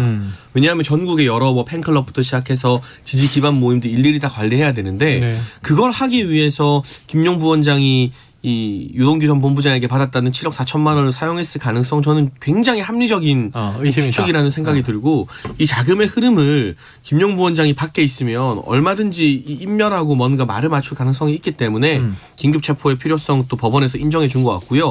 제가 계속 강조하는 건 검찰 혼자서 못해요. 압수도 검찰 혼자 못하고 체포도 검찰 혼자 못하고 구속도 검찰이 하겠다고 하는 게 아닙니다. 결국 법원이 다 발부해 줘야 되는데 국민의힘 시각에서 바라봤을 때 정권은 교체됐지만 여전히 김명수 대법원장이 자리를 지키고 있고요. 김명수 체제에서 전부 다 인사가 이뤄진 이 법원이라고 국민의힘은 정치적으로는 바라보고 있습니다. 사법부가 정치적으로 상당히 왼쪽으로 기울어져 있다라고 보는 게 국민의힘 시각인데 그러한 김명수 체제 법원에서도 압수수색 영장 나오고 긴급체포 영장 나왔잖아요. 이화영 전 지사에 대해서 구속 다 해주고 하지 않았습니까? 그렇다면 이걸 검찰만 가지고 검찰이 지금 혼자 무리하고 있다라고 판단하는 건 말이 안 된다. 제가 보기에는 압수수색 영장은 대법원장이 관여하지 않습니다. 관여해서도 안 되고요. 이거 너무 음모론적으로 접근하시는 것 같고. 확대했다. 근데 저는 이제 뭐 어쨌든 뭔가 진술뿐만 아니라 구체적인 증거가 있어야 구속영장이나 유죄 판단이 나올 텐데 뇌물죄가 얼마나 어려운 거냐면 성완종 리스트에 나오신 분들이 다 무죄가 났는데 국민적 공감대가 그렇게 높지는 않았어요. 장해찬 이사장님 표현대로 하면 양승태 체제에서 봐주기 한 거다라고 얘기를 많이들 하는 기사들도 많이 있었어요. 홍준표, 고 이완구 총리 뭐 이런 분들이 다 리스트에 있었는데 김기춘 실장 다 있었는데요. 상당히 신빙성 있는 진술이었습니다만 어쨌든 증거가 예를 들어 제가 장해찬 이사장님한테 3억을 줬습니다. KBS 대기실에서 만나서 줬습니다라고 진술을 해가지고 아주 다른 방송사를 얘기하시지. 얘기를 하면 네. 그것만 가지고는 장해찬 유죄라고 할 수 없잖아요. 네. 사실 이제 다른 뭔가가 있어야 되는데, 그러니까 그 증거가 어느 정도 자신이 있는 건지 네. 좀 궁금하긴 해요. 이게 적지 않은 폭발력 있는 사안이기 때문에 저야 뭐 진실은 알 수 없죠. 네. 그렇긴 한데 다만 이제 이게 계속 결국 이재명 대표한테는 지난번에 이화영 부지 사건도 그렇고 네. 계속 멍해로 좀 남을 거고 민주당에도 상당히 큰 부담이 될 거여서 이 리스크를 안고 계속 총선을 치를 수 있을까? 그래요. 저는 그 부분이 좀 관전 포인트인 것 같습니다. 총선은 뭐 걱정 안 하셔도 되고요. 네. 왜냐하면 이게 앞에 말씀드린 석방이라든지 뭐 딜 가능성이 왜 그러냐면 이제 허위 진술 가능성이 있기 때문에 그래요. 왜냐하면 예를 들어서 본인에게 똑같이 다 뇌물죄로 처벌하고 다 기소된다 그러면 상관없죠. 네. 풀어지지 않고 그런다면. 근데 허위 진술이라는 게 말씀처럼 돈을 주고받았다는 결국 진술로 나온 네, 거거든요. 네. 근데 이게 4천억이라는 돈이 남았기 때문에 그 사람들이 뭐 누구한테 뭐 50억 주고 막 이랬잖아요. 네, 그럼 네. 이제 돈이 막 여기에 흘러갔을 거란 말이에요. 근데 그 돈의 중에 일부를 어디 갔는데 누구 줬는데 예를 들어서 누구한테 특정 사람한테 줬는데 그거를 뭐 줬다고 할 수도 있는 거고. 네, 네. 왜냐하면 이게 사실은 뭐 지금 50억 클럽 얘기도 우리 수십 번 나왔지만 예, 예, 결국은 예. 수사 안 됐거든요. 네, 네. 그때도 계속 나왔잖아요. 아니 그러면 왜 그 수사 안 하냐? 왜 압수수색 안 하냐? 왜 안 밝히냐? 그 얘기 나왔는데 이름이 그거 싹 여러 빠졌잖아요. 나왔는데. 그러니까 네. 실제로 퇴직금으로 간 50억 그것만 결국은 예, 어찌 보면 예, 이제 예. 수사가 이루어졌는데 결국은 당시에는 그분들도 그랬어요. 우리는 뭐 2층이랑 노베해봐 세알도 안 먹힌다. 이런 네. 얘기했던 사람들이 갑자기 바뀌니까. 근데 그 바뀌는 상황에 결묘하게 약간 풀어주고 그다음에 뭔가 이제 바뀌는 상황, 그다음에 뭐 이제 부패 방지법을 하고 이런 걸 이제 염두에 두는 거죠. 네, 알겠습니다. 자, 지금 이 사안에 대해서는 지금 뭐 야당 정치 탄압이다, 심지어 또 뭐 하명 수사다 이런 얘기하고 있는 거고, 지금 여당에서는 이게 정당한 법 집행 절차인데 이 오히려 민주당이 무시하고 있다, 적법 절차를 이렇게 지금 대치하고 있어요. 자, 여기서 이제 중요한 게 그럼 윤석열 대통령은 이 사안을 어떻게 보고 있는가? 오늘 아침 출근길에 기자들의 질문이 있었는데 육성을 직접 듣고 오겠습니다. 그래서 저는 이런 그 수사에 대해서는 저 역시도 언론 보도나 보고 아는 정도고 자세한 내용은 제가 수사 내용을 챙길 정도로 한가하지는 않습니다. 그렇지만 뭐 야당 탄압이라는 얘기가 나오면 지금의 야당이 여당이던 시절에 그 언론사를 상대로 며칠 동안이나 압수수색을 했던 그런 것들을 좀 생각을 해보면은 뭐 그런 얘기가 과연 정당한 것인지 국민들이 잘 아실 거라고 생각합니다. 네, 국민들이 잘 아실 거라고 생각한다.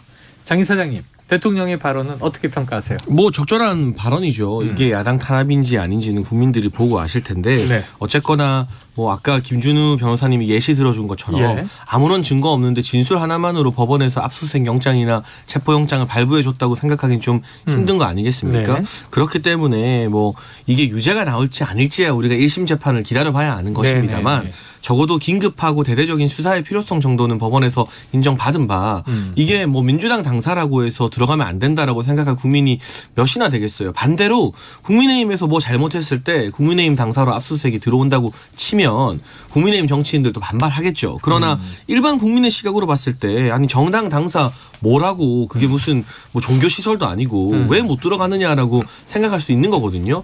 요즘은 압수수색 아시겠지만 이 변호인 쪽 입회 아래에서 네. 뭐 컴퓨터 압수수색 하라고 했는데 다른 거 뭐 건드리기도 네, 하면 네. 건드리지도 못하게 하는 게 요즘 세상 아니겠습니까? 네. 그리고 이게 압수수색 이 물품에 포함되느냐 안 되느냐로 실랑이가 붙어서 네, 맞아요. 현장에서 검찰이 또 즉각적으로 압수수색 영장 추가 발부해서 맞아요, 이거 가져가고 맞아요. 되고 그런 절차들을 다 지켜야 되지. 뭐 민주당사 들어간다고 해서 영장이 기재되지 않은 거 민주당 뭐 사무실 막 쓸어오고 이럴 수 있는 게 전혀 아니거든요. 네. 아마 뭐 김용 부원장의 개인 컴퓨터 정도 뭐 있다면 그런 것 같은데 뭐 그 부분에 대해서 설령 이게 진행된다고 한들 민주당 측 국회의원과 변호인들의 깐깐한 입회 아래 진행될 것이기 때문에 네. 그 정치적인 의미 외에 뭐 이게 크게 민주당에게 큰 타격을 준다고도 생각하지는 않습니다. 제가 보기에는 아마 네. 이게 채널A 사건을 말씀드리는 것 같은데 예. 아마 언론사, 개인에 대한 네. 개인 한동훈 장관에 대한 어떤 약간 이 사건 수사에 대한 뭐 보복적 감정도 있나 이 생각이 들어요. 왜 그러냐면 이 당시에도 채널A에서 이 압수수색 진행 안 됐거든요. 결국은 사을 이미 제출했죠. 이미 제출했죠. 왜냐하면 이미 제출이라는 건 이제 서로 협의해서 이런 자료를 주겠다. 그럼 오케이 하는 거거든요. 그러니까 저희 민주당도 어제 박범계 의원이 이미 제출하겠다 그랬어요. 근데 이제 안 하겠다 했거든요. 사실은 이게 문제가 뭐냐면 압수수색 현장에 해본 분들은 알아요. 예를 들어 이렇게 키워드 조회해서 이건 관련 없는 겁니다. 이의 제기해도 가져갑니다. 본인들은 그러면 이제 영장에 관련 범죄랑 관계 없습니다 얘기하면 우리가 수사해봐야 된다. 그렇게 나와요. 그다음에 예를 들어 지금 문제되는 것도 예를 들어 김용 의원이 전부터 막 오래 근무하고 그 컴퓨터 딱 있으면 모르지만 지금은 사실은 뭐 열흘밖에 안 됐잖아요. 공용 컴퓨터. 그렇죠. 공용 컴퓨터인데 그러면 어떻게 나오냐면 이게 김용 부원장이 쓰는 컴퓨터인지 아닌지 확인해 봐야 된다. 그렇게 하면서 봐요. 그럼 우리 그래 나중에 판단해 봐야 된다. 나중에 이의 제기라 이러거든요. 그리고 키워드 검색해서 자료 있으면 가져갑니다. 정치활동 관련된 거. 근데 상식적으로 생각하기에 지금 말씀처럼 검찰이라는 게 항상 그렇습니다. 그러니까 뭔가 이제 자료를 가져갈 때는 그 부분에 대해서 딱 범죄 사실과 관련된 거는 제가 보기에 대선거 관련 자료 김용 의원이 쓴 대선거 관련 자료는 거기에 있을 가능성이 없어요. 그러면 사실은 안 하면 되거든요. 근데 그렇게 안 해요.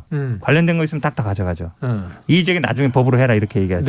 그러니까 그런 위험성이 있는 거죠. 그래요. 저는 대통령의 그 메시지 부분이 조금 궤도 수정을 하셨으면 좋겠어요. 궤도 수정을 그러니까 어떻게 해요? 늘 이제 여야가 좀 치열하게 공방하는 민생 의제가 아니더라도 있는 문제가 있으면 뭐 이걸 챙길 정도로 제가 한가하지 않다거나 그런 걸 챙겨볼 여력이 없다거나 이런 표현을 관용어구처럼 쓰시는 것 같아요. 또 자주 등장하죠. 근데 오히려 수사 중인 사안이나 감사 중인 사안에서 대통령이 뭔가 언급하는 것은 공정을 해야 할 우려가 있고 그래서 저는 개입하지도 않고 이제 보고받지도 않습니다. 그 정도로 끊고 뒤에 사족처럼 이런 멘트 같은 거에 그냥 뭐 언론사 상대로 막 이런 얘기를 오히려 안 하시는 게 야당이 여당일 때 뭐 그렇게 저렇게 그런 발언 차라리 안 하시는데 왜냐하면 앞에서는 항상 뭐 이게 한가하지 않고 뭐 언론 보도나 보는 정도 하다가 또 평을 얘기를 하시면 이게 뭔가 안 맞는 것 같거든요. 그러니까 아예 근데 늘 뭐 다른 거 바빠서 그건 뭐 챙겨보지 못했다 뭐 이런 얘기를 되게 많이 하시는데 좀 다르게 가셨으면 좋겠어요. 같은 얘기를 하더라도 안 그러면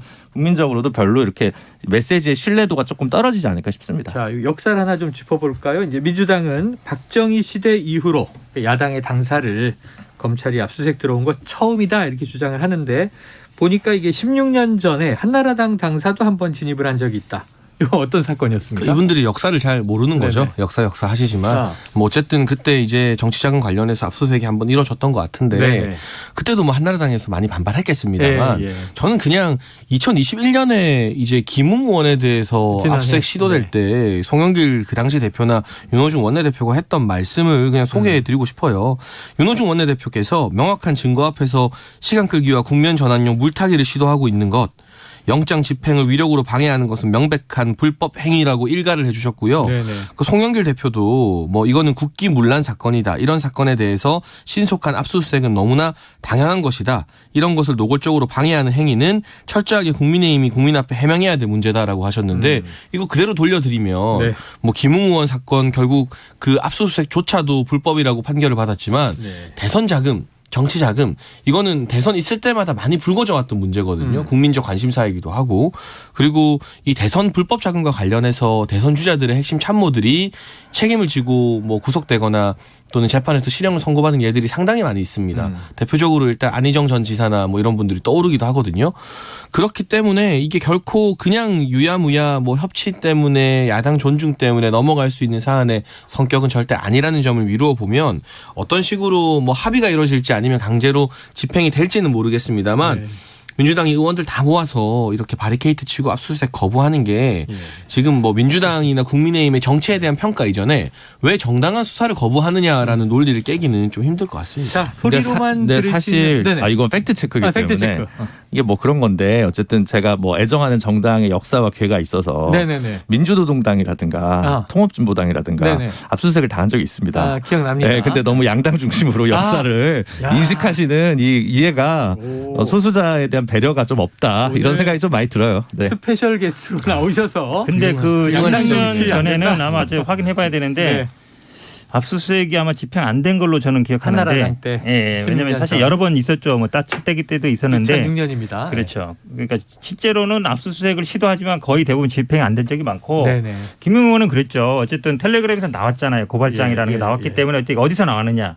핸드폰이라든지 이게 컴퓨터 대상이었는데 되게 얘기하잖아요. 이분이 임명은 지난주에 받았는데 대선 때 그럼 거기서 뭐 귀신이 와서 했겠습니까? 그전에 이제 뭐 역사를 일련적으로 올라가가지고 거기에 김용 귀신이 와가지고 쓰다가 갔겠어요? 네. 말이 안 되는 거잖아요. 상식적으로. 알겠습니다.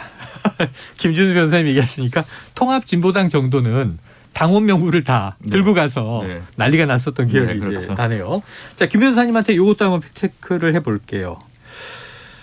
이게 전망을 좀 여쭤보는 게 낫겠다. 지금 민주연구원 압수수색에 도와서는 바로 오전에 지금 김용 부원장이 전격 체포됐잖아요. 네. 근데 이 기자들도 모르게 그야말로 아주 급박하게 전격 체포가 이루어졌다. 이렇게 나중에 알려졌는데요. 문제는 김용 부원장이 받았다는 돈 8억 원, 뭐 7억 4천이라고 정확하게는 또 나온 보도도 있고. 이게 실제로 이재명 대표의 대선 자금으로 쓰였는지가 쟁점일 텐데. 정치적 쟁점은 그렇겠지만. 그러니까 이게 수사가 확대될 것으로 지금 예견되는 거잖아요. 네, 그렇죠. 어떻게 앞으로의 흐름은 어떻게 전망하세요?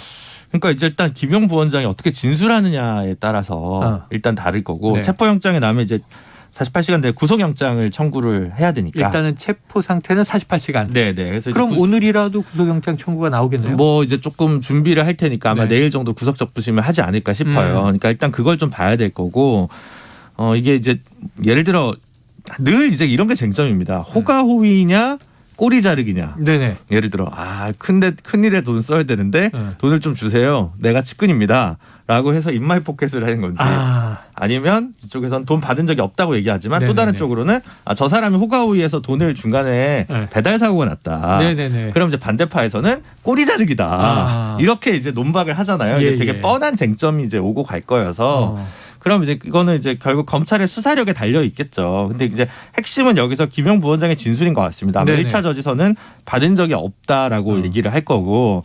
근데 이제 체포영장에 나왔던 거는 두 가지죠. 하나는 진술에 있어서 좀 더 구체성이 있다. 유동규 씨의. 그다음에 다음 하나는 이게 이제 불응했을 거예요. 소환했을 때. 네네네. 불응한 것 때문에 결국 체포된 사유가 더 크다고 보여지거든요. 보도는 체포영장의 사유는 소환 불응. 네. 그러니까 소환 불응이 핵심이니까. 그래서 체포영장까지는 압수수색 영장이랑 체포영장까지는 저희는 사실 그렇게 큰 의미를 두지는 않습니다. 솔직히 법조인들은. 근데 구속영장 결과 보고 그 다음에 이제 이게 어떻게 갈 건지 이게 이제 뭐 관심사겠죠. 그런데 이 현 부원장님 이미 이게 약간 시간차를 두고 뭐 예언처럼 예견이 됐던 게 국감장에서 관련 얘기가 나왔었단 말이에요. 그렇죠. 지금 유동규 전 본부장 수감 382일 만에 풀려난 건데.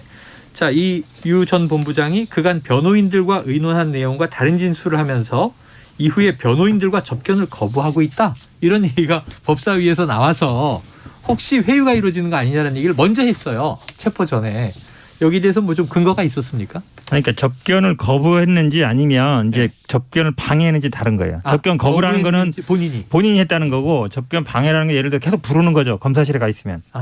검사실에 가 있으면 못 하거든요. 네네네. 기본적으로. 근데 예를 들어서 조사는 끝났는데 별일 없이 계속 부르면 왜냐하면 접견은 이제 구치소에 가서 하는 거거든요. 네네네. 구치소에 가서 해야 되는데 못 하는 상황이 생길 수 있는 거죠. 조사 명분으로. 이제 그건지는 봐야 되는 것이고. 구속 상태니까 그렇죠. 그런 거군요. 그러니까 이 김의겸 의원이 얘기했던 그거죠. 이제 한마디로 얘기하면 이제 풀어주게 생겼다. 왜냐하면 아까 제가 말씀드렸잖아요. 그거를 추가 영장 예전에 보세요. 박근혜 전 대통령이나 이런 분도 보면 구속기한 만료될 때 되면 다른 혐의로 기소하면서 영장 청구하고 다른 혐의로 기소하면서 했거든요. 그러니까 단순히 이게 뭐 병합이 됐냐 안 됐냐가 핵심이 아니고 검찰이 영장 청구했느냐 안 했느냐 그게 중요해요. 근데 하지 않았다는 거고. 근데 같은 날 한 사람은 들어가고 한 사람은 나오고잖아요. 근데 그 전에 김의겸 의원이 어느 정도 이거를 알고 그런 얘기가 있었는 거 아니냐 했더니 중앙지검장은 아니다. 오히려 뭐 변호인이 뭐 회유 협박했다 뭐 이런 식으로 얘기하고 있어서 이제 서로 이제 서로 회유 협박한 거 아니냐 이렇게 얘기하고 있습니다. 자, 그럼 이제 이재명 대표에게 칼끝이 겨눠지고 있다. 장희찬 이사장님 어떻게 보세요? 그런데 사실 경기도 지사할 때 넘버 2였던 이화영 부지사가 지금 기소가 되었고요. 그리고 유동규 전 본부장은 어쨌든 이재명 대표가 성남시장 선거할 때부터 있었고 성남시 인수위에 들어갔다가 본인이 직접 발탁해서 고위직으로 계속 중용했던 측근이거든요. 네네. 뭐 정진상, 김용 정도는 안 될지 몰라도. 네네. 지금 1년 동안 구속돼 있다가 뭐 무죄라서 나온 게 아니라 재판 계속 진행될 거고요. 또 결정적인 대선 자금과 관련된 진술을 했다고 알려지고 있고 네. 분신이라고 하는 김용 이 부원장 같은 경우는 7억 원 이상의 대선 자금 수수했다는 의혹을 받고 있고 정진상 당대표 정무실장도 지금 조사를 받고 수사가 진행되고 있는 단계입니다. 이 정도로 주변 인물 전부가 다 수사에 휘말린 정치인이 대한민국 역사상 민주화 이후에 이재명 대표 말고 또 누가 있었나 하는 의문이 강하게 들어서요. 이 지경까지 왔고 이화영 전 부지사가 구속 수감된 그 순간 이후로는 최소한 국민들한테 유감 표명 정도는 해야 되는 거 아닌가 도의적으로. 그러니까 혐의를 뭐 지금 단계에서 인정하라 사과하라라는 것이 아니라 측근들이 줄줄이 다 지금 구속되고 기소되고 있는 양상이라면 그 측근들의 중심이었던 정치인으로서는 유감 표명은 해야 되는 거죠. 본인이 사람 관리를 잘못했건 또는 사람을 잘 못 봤건 뭐건 간에요. 그러니까 전혀 그런 거 없이 그냥 아무 죄도 없다 완벽한 무죄 결백 전략으로 나오는 게 저는 조국 전 장관의 지난 재판과 좀 오버랩되는 측면이 많습니다. 그때도 법조계 일각에서는 일정 부분에 대해서는 혐의를 인정하고 가야 조 전 장관이나 정경심 교수나 이 양형에서 좀 유리하게 작용할 수 있다고 했는데 정경심 교수 측이나 조국 전 장관 측에서 전부 다 무죄 완전 결백 전략을 고수하면서 결과적으로는 재판 결과가 더 안 좋게 나왔다라는 분석을 많이 접했거든요. 지금 이재명 대표 같은 경우는 더군다나 단순 공직자가 아니라 대선 주자급의 정치인이지 않습니까? 그런데 측근들이 이렇게 줄줄이 구속되고 기소되고 체포되는 상황에서 한마디 유감 표명이나 사과 말씀도 없이 완전 결백 전략으로 끝까지 가는 거 이러다가 혼자 몰락하는 건 상관이 없어요. 근데 민주당이라는 나름의 정통성을 가진 대한민국 제1야당이 왜 이재명이라는 특이한 정치인 한 명의 사법 리스크 때문에 방패 역할을 하고 같이 상처가 나야 되는가? 그 부분이 민주당 당원들 입장에서는 참 속상할 부분인 것 같아요. 한마디 추하면 한마디 하시죠. 이화영 부지사 사건은 아시잖아요. 우리가 쌍방울 법인카드. 이거는 이제 부지사 되기 전부터 쓰던 카드를 나중에도 계속 쓴 게 문제된 거거든요. 그렇죠. 뭐 지인 취업한 거 그다음에 렌트카 받은 건데 이게 사실은 보면은 본인이 부지사 되기 전부터 관련된 오히려 그 전부터 쌍방울 알던 사람이고 지금 수사의 본론은 오히려 이게 애초에 시작은 쌍방울에서 이재명 지사 변호사비 단합한 준 거 아니냐 이제 거기로 시작된 거거든요. 그러시다가 이제 그거는 안 나오고 물론 이거 당연히 법인카드 받으면 안 되는 거죠. 이걸로 이제 뭐 대북 사업 뭐 좋은 게 아니냐 나오는데 현재 추세는 지금 어찌 보면 쌍방울이 뭐 아태협이나 이런 데를 통해서 대북에 뭐 북한에 돈을 전달해 준 게 아니라 고로 가고 있거든요. 이거는 이제 이화영 부지사나 아니면 이재명 그 당시 지사와는 관계 없는 사건인 거예요. 그러니까 그러면 이 당시에 수사하고 싶었던 변호사비 대납 그게 핵심이었잖아요. 그런데 그거에 대한 게 아니기 때문에 직접 관계가 없고 김용은 따져봐야 되는 거. 정진상 실장은 제가 보기에 뭐 지금 조사 받았는지 안 받았는지 모르겠는데 성남 FC 건이에요. 그렇죠. 그거는. FC 건으로 이것도 마찬가지예요. 성남 FC 건 정말 얘기 많이 하는데 기업 만약에 시민구단에서 이런 식으로라든지 아니면 관내 기업들한테 광고 위반하는 거 다 털면요. 제가 보기 시민구단 운영 안 됩니다. 기본적으로. 왜냐하면 지자체들이 다 그렇죠. 지자체에서 다 관계 업체들로 관련돼서 광고비 받아서 그걸로 다 운영하고 있어요. 대부분 시민구단이. 안 그러면 뭐 누가 돈 냅니까? 그 운영비 안 나오거든요. 기본적으로. 그런 걸 좀 봐야 될 것 같습니다. 자, 관련해서 뭐 투사는 지금 이제 제3자 뇌물 공여 이렇게 돼 있는 거고 네이버 차병원 등 압수수색이 확대됐는데 또 뇌물 혐의를 이제 수사하고 있다 이렇게 전해지고 있습니다. 사안들이 다 달라서 나중에 어떻게 종합될 것인가. 다음 이슈도 또 뜨겁습니다. 자, 요거 이제 정말 의견들 좀 궁금한데요. 자, 이 바로 뭐 연결은 되는 얘기예요. 윤석열 대통령 어제 원외 당협위원장들과 오찬을 한 자리에서 종북 주사파와는 협치가 불가능하다.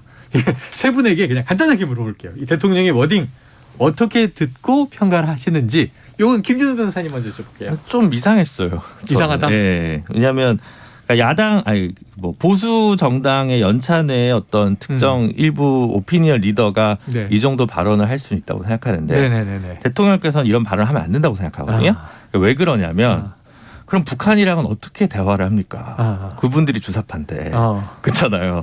북한과 대화를 해야 되는데 북한이랑 대화를 해야 되는데 주사파와 협치가 불가능하다고 하면 여름에 담대한 제안은 왜 하셨냐는 거죠. 그래서 이거는 물론 이제 그 내부에 있는 자리고 이 발언이 안 셀 거라고 얘기했으니까 뭐 좀 세게 발언하신 건지는 잘 모르겠는데 이제 그 격이 있다 자리에. 그래서 그에 맞는 언어들을 아니면 차라리 좀 뭐 극단적인 사고를 가지고 있는 분들이랑은 협치가 불가능하지 않겠습니까? 하지만 합리적인 상황에서 뭐 중도 세력과 무당층을 설득하기 위해 우리가 더 정치를 잘해봅시다 이런 표현을 해도 되는데 이런 표현을 굳이 할 필요가 있냐는 거죠. 그러니까 이제 이게 뭐 민주당이랑 연결이 되느냐 마느냐 이런 해석을 떠나서 저는 그냥 메시지 그 자체가 가져올 수 있는 파급을 고려를 하셔서 진중하게 발언을 하셨으면 좋겠다라는 바람입니다. 사실은 이제 비속어 논란도 한번 있었는데 네, 그러니까 이게 뭐 미국 의회냐 한국 국회냐 근데 또 이 김은혜 대변인이 이거 민주당이다 얘기했다가 나중에 또 이제 그것도 아니라고 바뀌기도 뭐 했는데 비서실장이 그랬죠.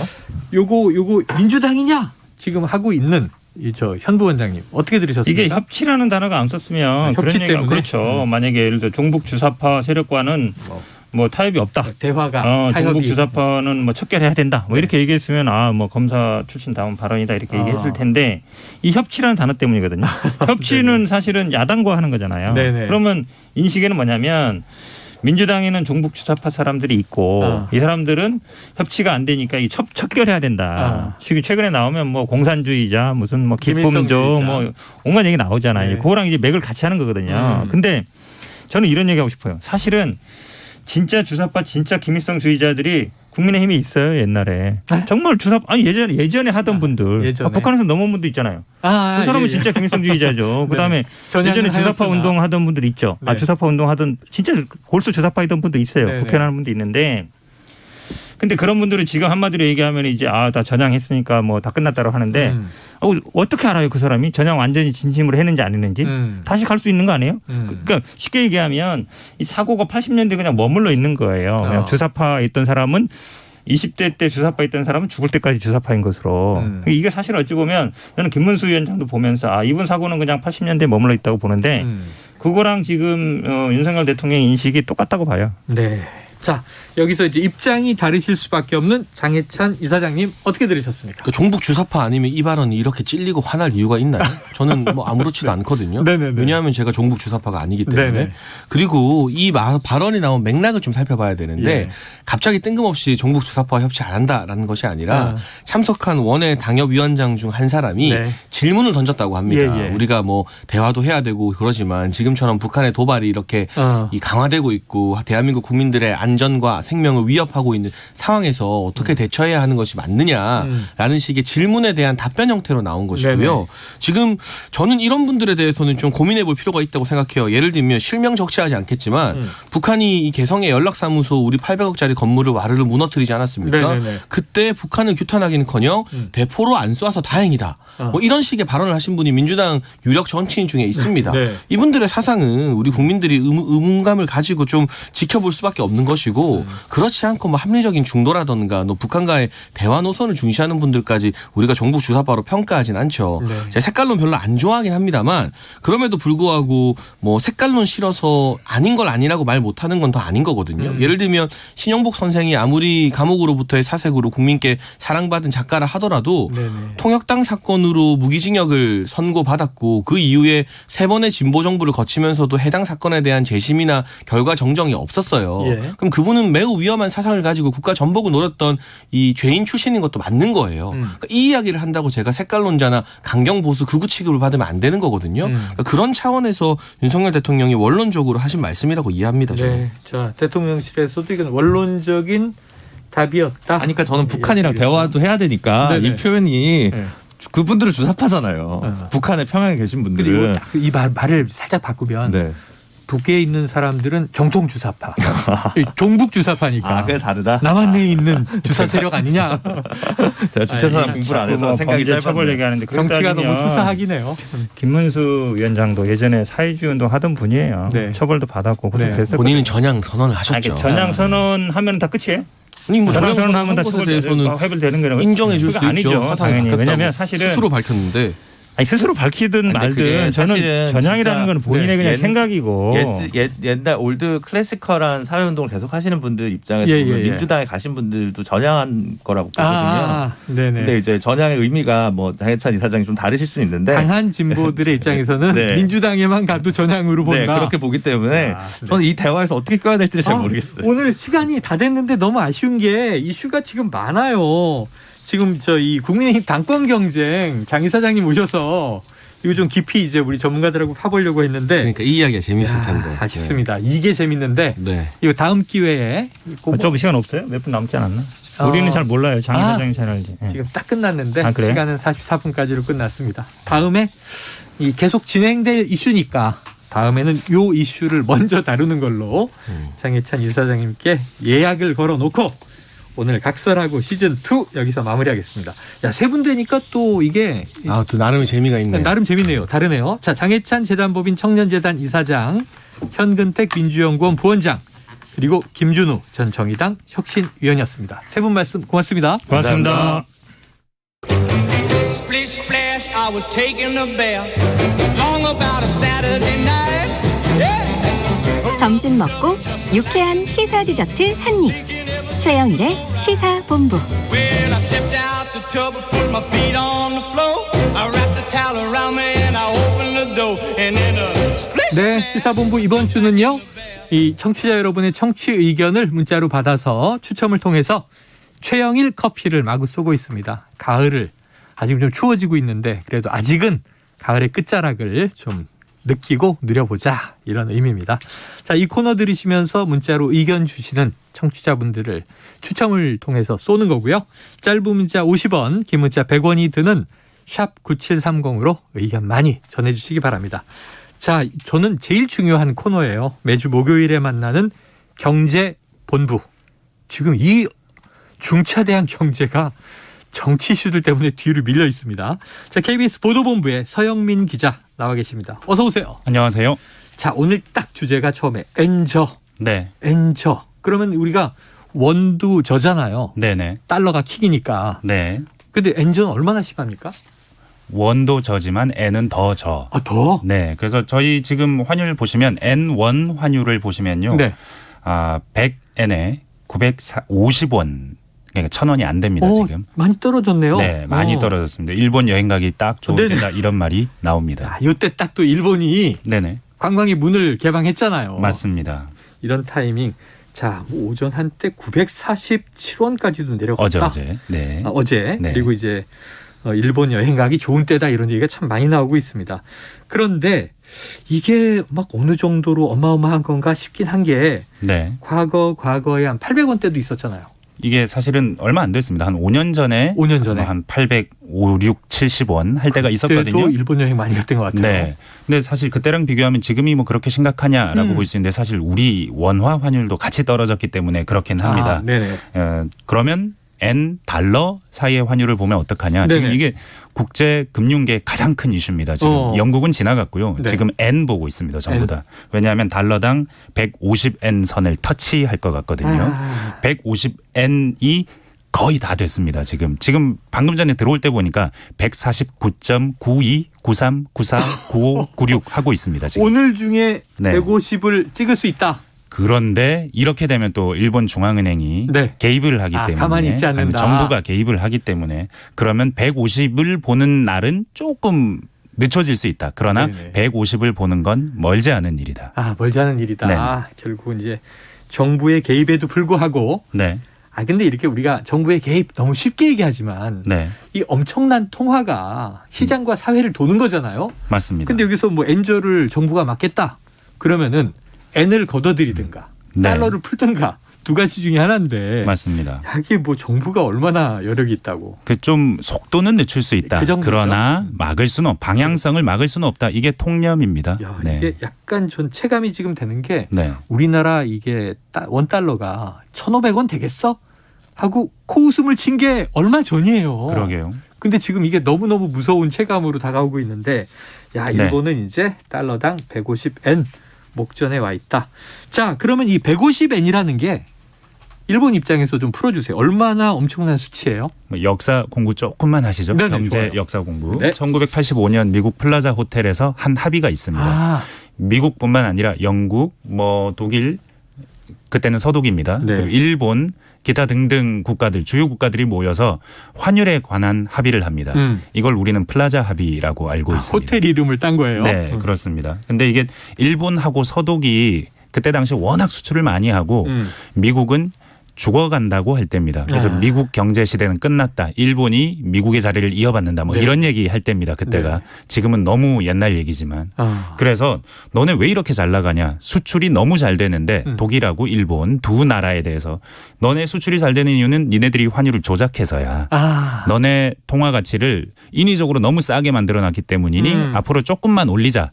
그래서 합의를 합니다. 네네. 평가 절상을 합의하는 거죠.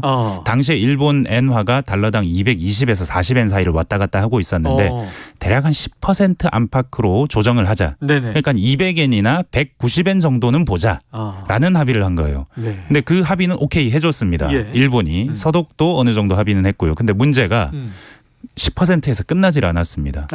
그 실제 국제 금융시장에서 벌어진 일은 계속 엔화의 가치가 떨어지더니 90년쯤 되면 90년 되기 5년 전에 후. 5년 후쯤 되면은 130엔, 40엔까지 떨어지고요. 예. 단 한 1년 좀 넘은 한 97년쯤 되니까 1년 반쯤 지나니까 150엔 선을 딱 내려갑니다. 원래 230, 40엔 하다가 150엔으로 거의 반토막이 돼 가는 거죠. 거의. 네, 거의. 근데 그러던 때가 87년, 90년이거든요. 그때가 150엔, 달러당 150엔. 그 이후로 한 번도 150엔에 가까이 간 적 없고 계속 그 밑에 있었습니다. 엔은 계속 엔 고였습니다. 그런데 30년 만에, 32년이죠. 32년 만에 150엔 선을 딱 터치를 할 것 같은 겁니다. 이건 조만간 있을 겁니다. 네네. 플라자 합의 85년으로 거슬러 올라가니까 이때는 무려 통독도 아니고 서독이에요. 서독입니다. 동독 서독 나뉘어 있을 때. 네. 근데 사실 올 연말 되면 깜짝 놀라실 수도 있는 게 한국하고 일본하고 국제 지표에서 순위가 바뀔 수 있습니다. 그래요? 1인당 GDP. 1인당 GDP가. 네, 그동안은 맨날 구매력 PPP라고 하죠. 네네. 물가 고려했을 때만 한국이 이긴다라고 했는데 올해 어쩌면 환율이 계속 이러면 한국이 1인당 GDP에서 PPP 고려하지 물가 고려하지 않은 수치에서 일본을 앞설 수 있습니다. 지금 IMF가 일주일 전에 발표한 그 숫자 기준으로 한 770달러 차이 납니다. 1인당 GDP가. 그런데 그 숫자가 엔저가 지금만큼 심하지 않을 때를 기준으로 했어요. 뭐 앞으로 만약에 조금만 더 심해진다면 770달러는 일본 GDP 기준으로 한 2% 조금 넘는 숫자, 얼마 안 되는 숫자입니다. 이건 금방 확 뒤집힐 수도 있습니다. 지금 말씀하신 대로 IMF는 환율 고려하지 않고 발표한 게 한국의 1인당 GDP가 이게 33,590. 네. 일본은 34,360. 거의 붙은 상황인데. 맞습니다. 이거 환율까지 합산을 하면 뒤집힐 수 있다. 왜 이렇게 된 걸까요? 일단은 일본 경제 체력이 안 좋아졌다. 이건 누가 봐도 명확한 사실입니다. 지금 반도체 원래 일본이 1등 하던 건데 지금 한국하고 타이완이 갈라서 가져가고 있습니다. TV 냉장고 세계에서 다 삼성 LG 쓰지 일본 제품 안 씁니다. 저희 어릴 때 저희 부모님들은 일제 그랬는데 저희 아버지도 일제 브라운관 TV를 참 좋아하셨습니다. 시대가 바뀌었어요. 네, 소부장 소재 부품 장비 이건 뭐 일본이 좀 앞서 있죠. 근데 사실 삼척 동자를 가지고 와서 데려와서 물어봐도 너 삼성전자 가질래 소부장 잘하는 일본 회사 가질래 하면 답은 너무 뻔합니다. 네, 부가가치가 다릅니다. 대체 불가능한 경쟁력이 소부장에서 있긴 한데 소재 부품 장비 일뿐입니다. 일부 뭐 불화수소, 포토레지스트리 이런 얘기했잖아요. 네, 그 부가가치 그렇게 높지는 않습니다. 그리고 이게 일본 경제 체력이 떨어졌다. 나머지 두 번째는 디플레이션입니다. 부동산 폭락했고요. 이게 다 정책 실패입니다. 디플레 빠지면은 못 헤어납니다. 일본이 지금 잃어버린 30년, 40년 하는 이유가 거기죠. 90년대 폭락 이후에 일본 경제가 일본 여행 가기 딱 좋다고 말할 때 딱 적합하게 하는 비유가 있습니다. 야, 나는 한국 물가 너무 올라서 점심 먹을 때 10년 전에 7,000원, 8,000원이면 어디 가나 먹었는데 지금은 13,000원, 14,000원 줘도 못 먹어.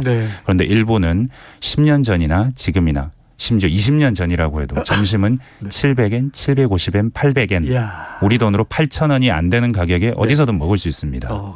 우리 국내에서는 일식이 비싼데 일본에서 그냥 일식이 주식이니까. 이게 뭐 물가가 그만큼 떨어졌다는 거고요.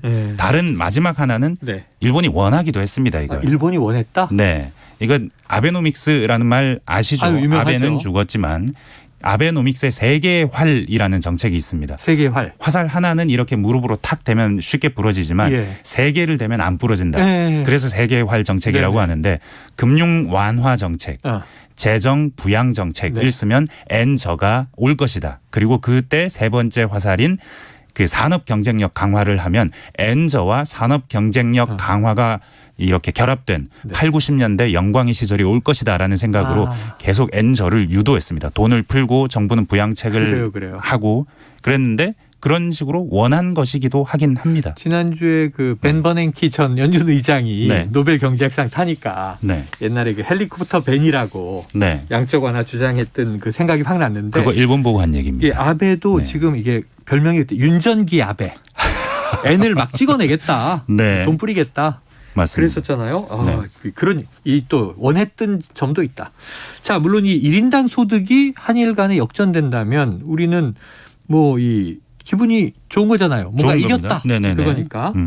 근데 이게 지금 말씀하신 대로 일본 정부 또 과거 아베 정부가 원했던 거라면 일본도 그럼 원했던 엔저를 얻으면 일본은 좋은 거 아니에요? 이걸 출래 불사춘이라고 표현해 볼까요? 봄이 왔는데 안 왔어요? 봄이 왔는데 원하던 봄은 아닌 겁니다. 원하던 게 왔는데 원하던 그게 아니에요? 사실 다른 나라들은 금리 다 올리고 있는데 지금 일본은 못 올리는 거거든요.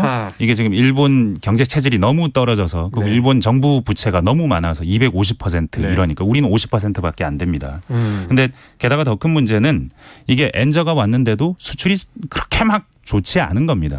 왜냐하면 제조 대기업이 토요타만 빼고 거의 대부분 외국으로 제조시설을 옮겼습니다. 그래서 제3국에서 만들어서 제3국으로 팝니다.